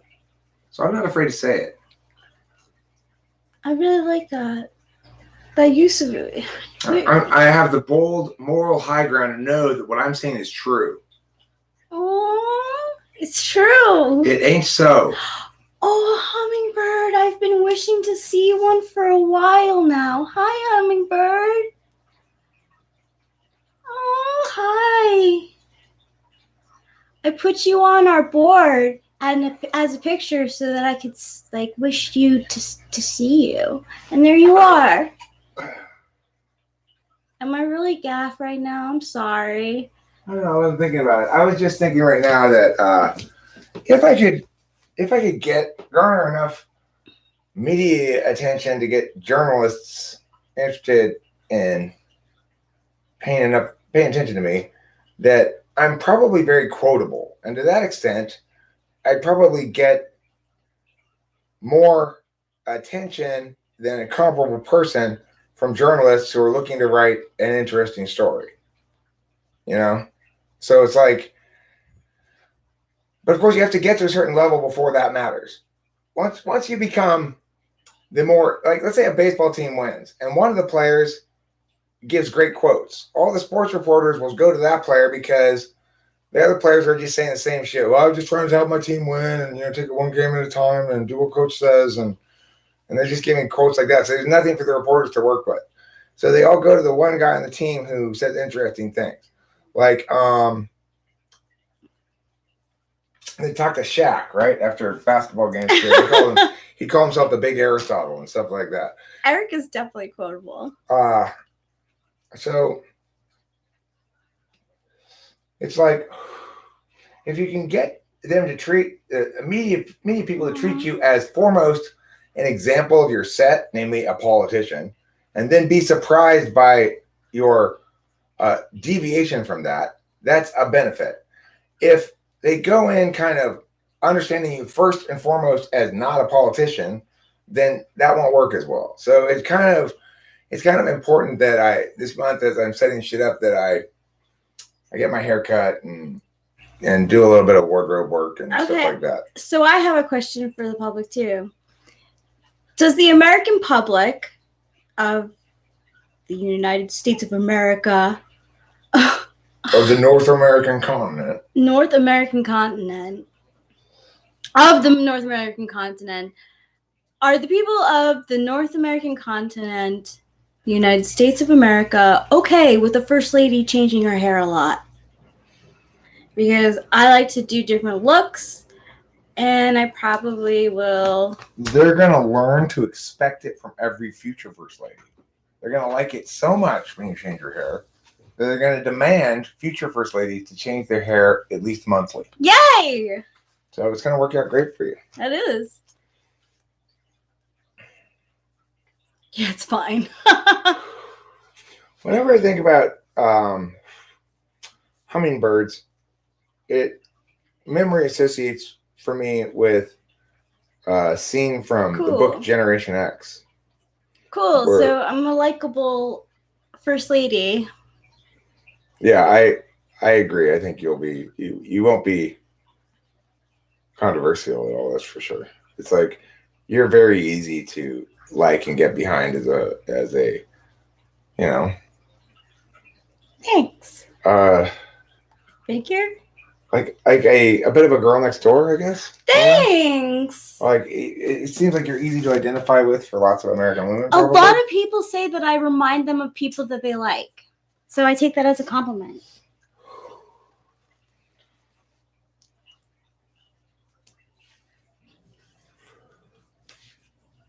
You and I had the same thought there, Karma's Pimp. That's how you turn those questions to your advantage. Oh, I want to say that you look like a reporter, but I know you're actually the future president of the United States of America. I could definitely play like a bureau chief in a newspaper in a movie about the 70s or something. Yeah. Jackson, get down there and get that story. Totally. Look at that. We're going to press in 2 hours. Yes. Yes, that has to be written. Someone write that script. And it's just a bunch of lines written for me as random lines about being an editor of a newspaper. Yes. What point is that font over there? And you guys, as with having, I get tongue-tied, and I always want to ask Frank James if he gets tongue-tied, because I feel like being TE, I get tongue-tied easily. But with Eric being president, you guys will have the kitty pageant winner as the first cat. First cat. Yeah, we'll have a first cat. Yeah. I do have a daughter, but she won't be. She's not live with her parents' age, so. She'll be her own star. Thanks, Our Vision TV official. The unofficial Our Vision TV is so, it's like, I get why you distinguish between the two, because their level of production is like way down here, and the official one is like, boom. Yeah.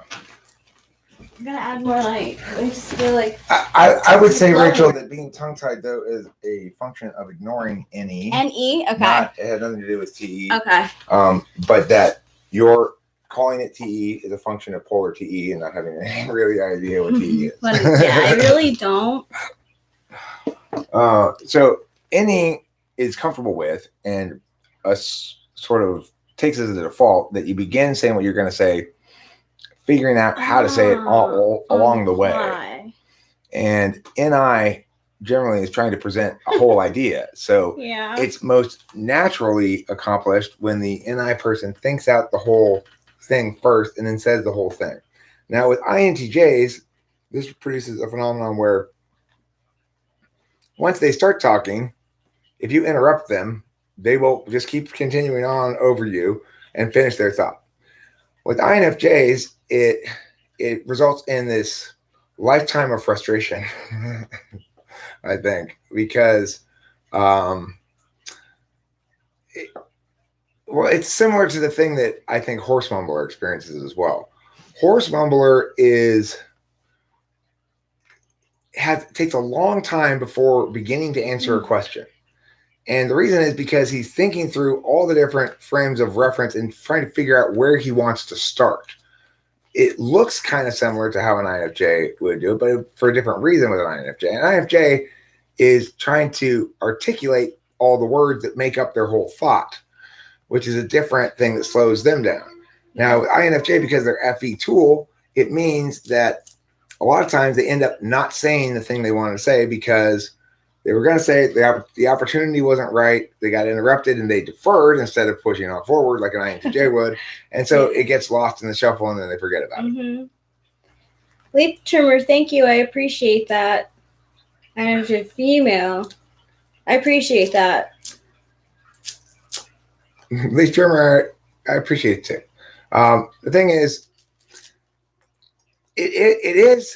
it brings us back to the central question. It's kind of a weird and challenging one, which is how do we acknowledge the ways that a person's type genuinely does define them while concurrently not trying to impose some sort of limiting frame on them, you know?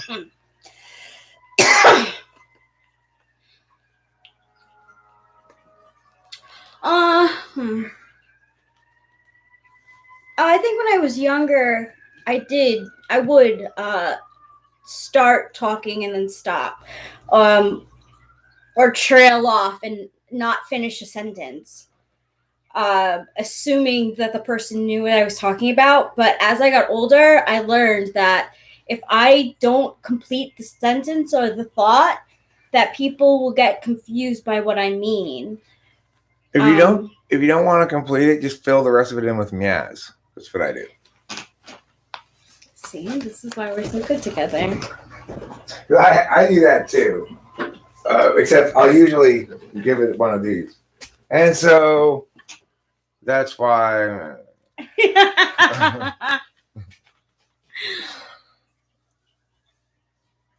Or you can try harder. Who's going to try hard to do what? I want to be a try hard. Can I give an interesting fact? Please. So an interesting fact that I learned today was that the temperature in Serbia, Belgrade, Serbia, was the same as in Arcadia, California. Wow. Yeah. Isn't that pretty interesting? That's pretty interesting. Yeah. That's a rarity. Apocalyptimist? No one else. That's an optimist about the apocalypse? So in other words, they're optimistic that it won't happen, or they're optimistic that it won't be that bad. That's a funny position to have, you know. No, we do believe the apocalypse is coming soon. However, we just don't think it's going to be as bad as they say. It's not going to be so much rivers of fire as it is going to be streams of fire. You know, Winston's mom, I think it's been half and half. She's having a really nice day today because it's like 60-something degrees there. Or it was. They're 9 hours ahead of us. I think she's doing well. She's been interviewed by other journalists. She's a journalist now too, and she has a. Was that just our kitty? So it's somebody who's focused on the post-apocalyptic new utopia or something? My sister? Apocalyptimist. Apocalyptimist is a great sounding word. You know? Yeah, you could say that. Apocalyptimist. Sounds like Snuffleupagus from Sesame Street. Yeah. Remember the big elephant? Yes, I definitely do. So was never there when Big Bird tried to show him to people? Oh my gosh, I never knew that. Yeah, his whole thing with Big Bird being like, no, I'm serious, Snuffleupagus is real. Come here and look. And what would happen every time he'd bring somebody to look at Snuffleupagus, Snuffleupagus would wander off. And when the person finally got there, they'd be like, Big Bird, there's no Snuffleupagus here. That always frustrated me as a child. It frustrated me. I had no idea. That would be very frustrating. I understand your feelings towards that. My sister's favorite character was Snuffleupagus growing up. I think underneath my distress as a child was probably a deep-seated concern that the other characters were requiring empirical evidence. They were requiring. Because, really, Big Bird should be able to establish his existence by a reason derived from axiomatic principles alone. So, Those are words of a smart man. People want concrete facts, which still wouldn't serve their pleasure or purpose. I'll tell you a concrete fact. Do you know the Romans were able to create a form of concrete that dried underwater? Fact. Fact about concrete. One you probably didn't Really? know, but it's true. It's true. It's actually true. Oh my gosh. Even as far back as Romans times, they were able to use a form of concrete that dried underwater. So they were able to lay concrete underwater. So no wonder like mobs use concrete so much. I think when mobs use concrete, it's already dried onto their feet before they drop them in the ocean. Because if it weren't already dried on their feet and drop them in the ocean, it wouldn't cause them to sink to the bottom. It would just melt away off of their feet. Oh, well, they do murder people and then put them underneath the concrete. Oh, that's a different one. Oh, you're right. Yes, they do. They do tend to bury people underneath the meadowlands before laying concrete. However, the textbook move is the concrete shoes, where they take you out on a boat with concrete shoes and then push you over. We know so much. Can't mess with us. We got book smarts and street smarts. And yet I should write an article on the abhorrent insistence on empirics demonstrated by Sesame Street in the issue of Snuffleupagus. You should. Why Western civilization is failing. I didn't know that. How did I not catch that? I guess you weren't paying that much attention to Sesame Street. Dude, I guess not. Fuck. You know what? I'm really happy to know that I'm like 30-something% Polish. Because to be honest, Alex Rodriguez, I can't give you a particularly great reason, except when I saw him interacting with his people in his life a little bit, I got a very ENTP vibe from him. That's not a great reason to type him. I've never spoken to the guy, so I've never formally typed him. Yeah, Zaylan Black, that's how I grew up. I thought he was just an imaginary friend. Because, like, my sister used to have, like, a lot of imaginary friends growing up. So, like, I was just like, oh, he's, like, one of Kat's friends. That's why he's Kat's favorite. At the time, she was Katie Rose. I'm interested in hearing about this abduction. Apparently, Big Bird was abducted, and Snuffleupagus led the assault team to recapture him. By whom was Big Bird abducted, and for what reason? Was it purely agreed kidnapping? Did they abduct Big Bird to hold him for ransom? Did they? Was it a experiment? Did they attempt to turn Big Bird into Little Bird in an evil lab of some place? Yeah, I don't know. He does run away. Perhaps he was abducted by the chicken and turkey industries because he was advocating too much in favor of veganism. You know what I think happened? I believe what the story is, because I've seen the movie, is that like he like questions himself. He's like, I don't make sense in this world. I want to go find my family. And he goes on an adventure to find his family. And then like stuff happens. Well, I just hope if he gets abducted that they use him to test makeup on.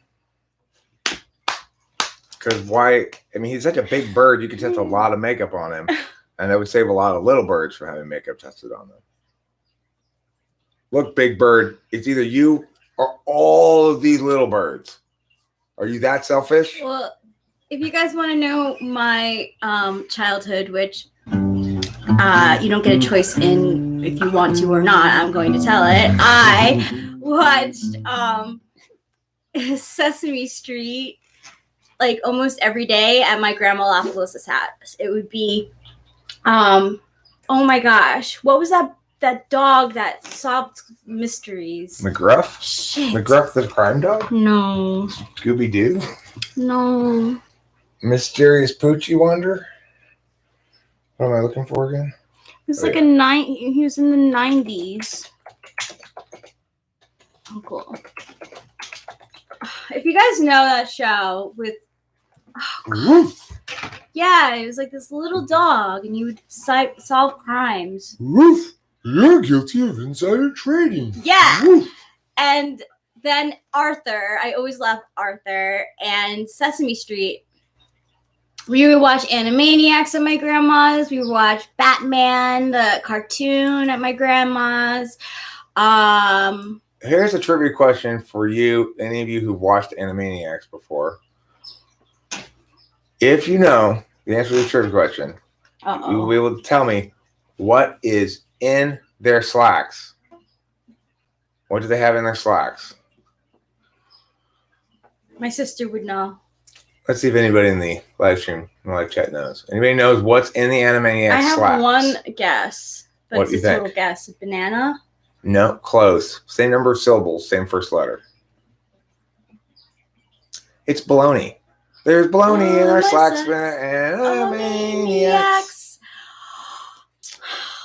Turns out it was bologna the whole time. Bologna. Animani, totally insane. Then they would put something in there like Vince Vaughn, like, you know, like a famous person that had like the same rhyme. That was such a good show. This is the correct one. It's interesting that people keep wanting to turn. People keep wanting to make this into a different key, and when they transcribe it, but it doesn't work properly unless it's done here, just because of the way it meows. Yeah.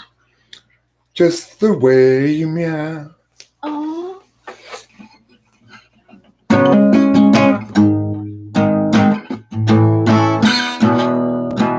Oh yeah.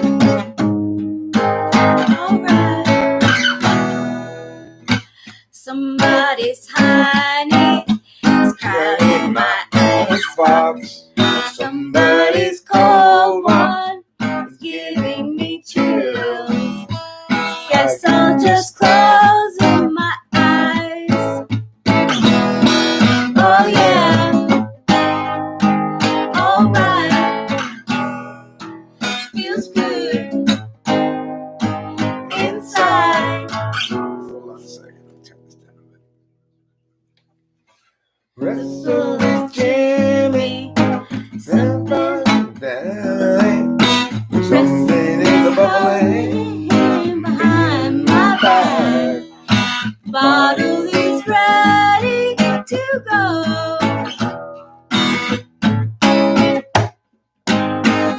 Say it ain't so. Your drug is a heartbreaker. Say it ain't so. My love is a life taker. I Can't confront you. I never could do that which might hurt you. But it'd be cool when I say this way is a water fight away from me to get you better every day. Hey, So be cool.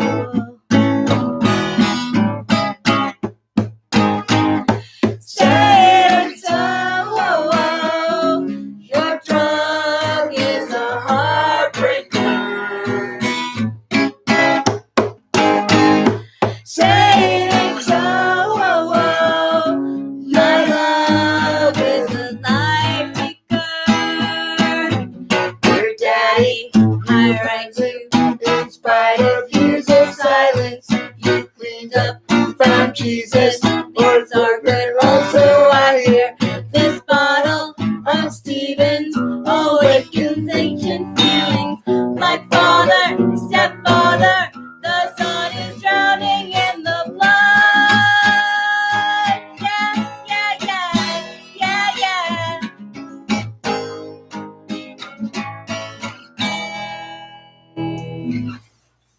So that's a good song. It's like I need to practice this song because I forgot. Like the bridge goes, "Dear Daddy, I write you. In spite of years of silence, you cleaned up, found Jesus.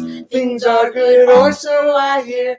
The spite Of Stevens, awakens ancient feelings. Like father, stepfather, this song is drowning in the blood.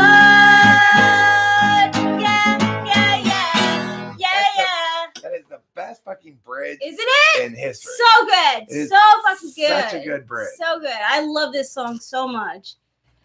Not as much as your songs, though. Well, Darlene, you're welcome to love it. Independent of any comparison.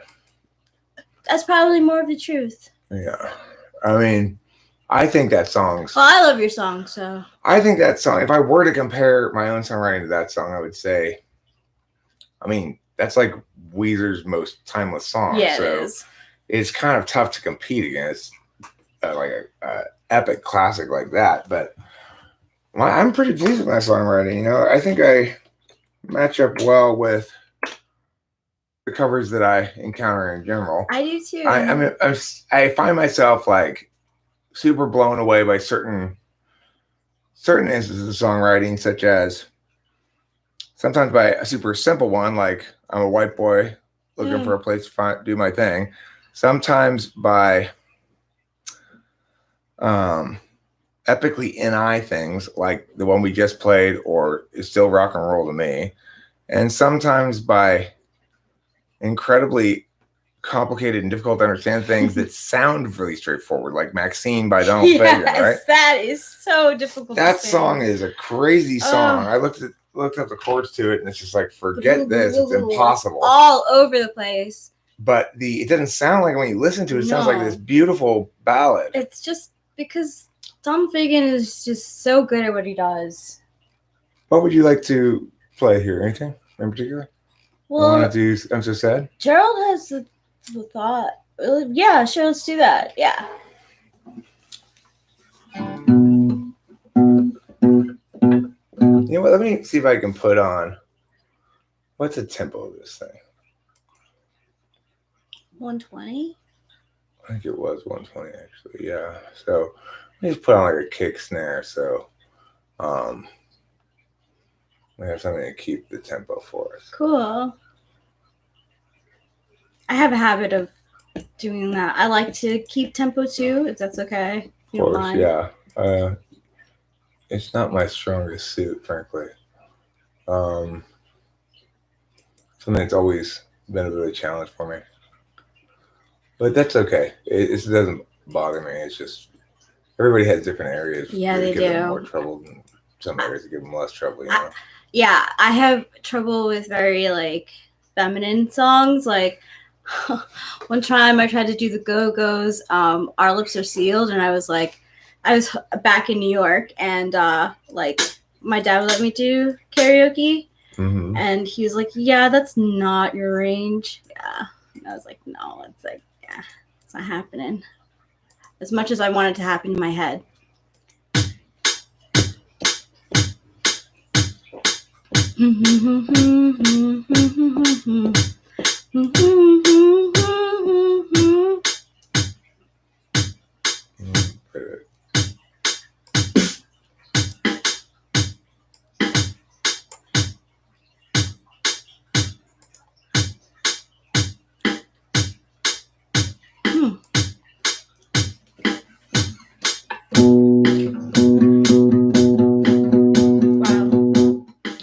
Just brooding here won't do any good, but brooding's more and more my style.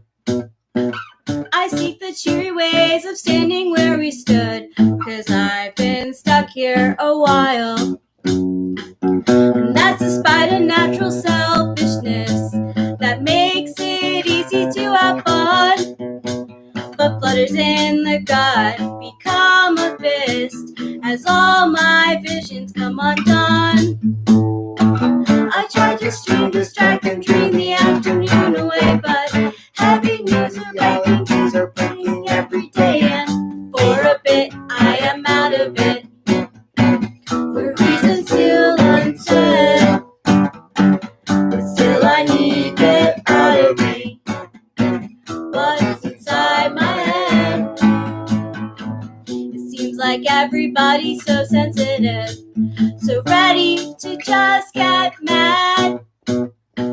I seek the simple ways of living like a kid, 'cause who wants to be the dad?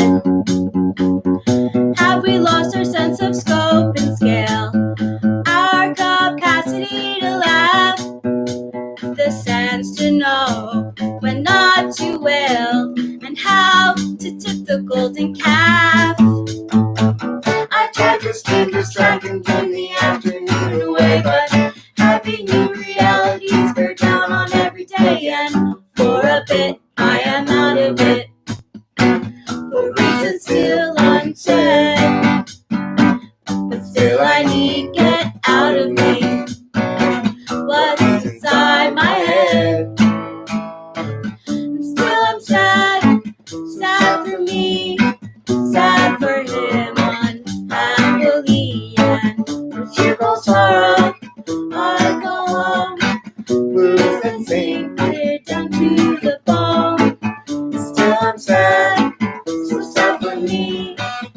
sad for her, happily, what you call sorrow.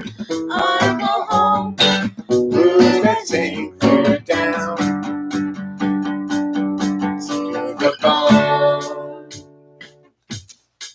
Yay! That helped us keep the tempo steady. Did. That's good. It's very good. Not a particularly good bass line, but let's try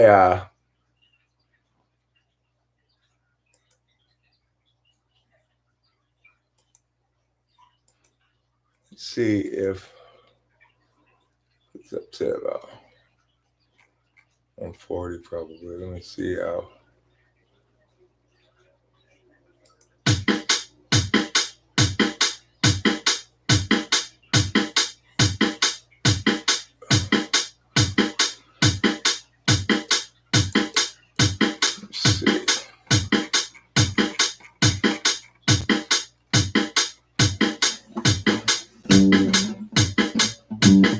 Can you take this one? Yeah, I'm going to, but I'm trying to find the right tempo for it. Too fast or too slow? I'm not sure, actually. It sounds too fast. This is a wrong beat.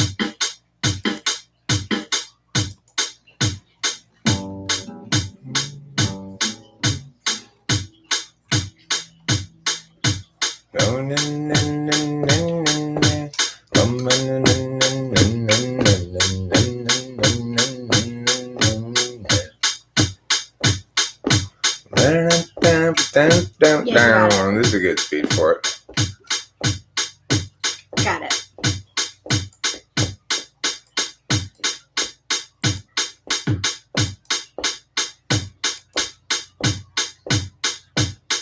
Got it. Boom, bam, boom, bam, boom, bam, boom, bam.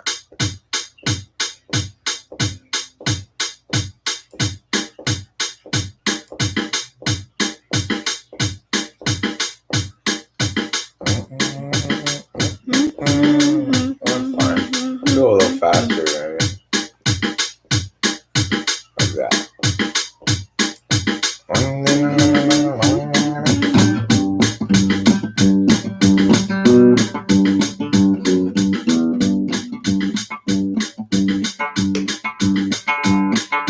Sammy has a story that need be told. This is a song for an open road, and such a thing must always do its job.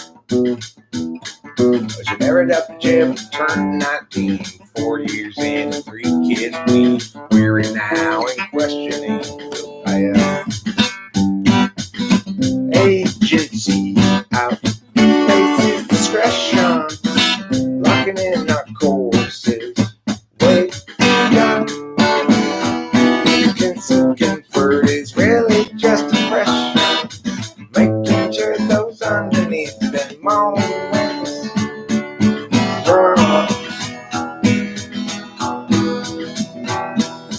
Doug at 20 thought bourbon fun, likewise Doug at 21, and so forth, well up into middle age. Well, once that seemed to set him free, became his whole identity. Now Doug's about another drunken rage. Agency out, faces discretion, knocking in our courses. Way too young.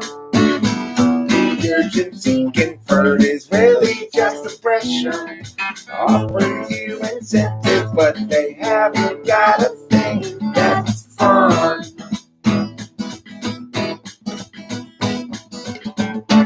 Everybody's panicked about the kids. Whoa, whoa. Like the extra dexedrine. Whoa, whoa. Mathematics to success, or impose more unjust duress. Agency outpaces discretion, locking in our courses. Way too young. The urgency conferred is really just depression, making sure those underneath them always run. Without consent, it's really just depression. While parasites surviving on the wages earned by lying, while they feed their fear of dying. Yeah, they feed upon the futures of the young.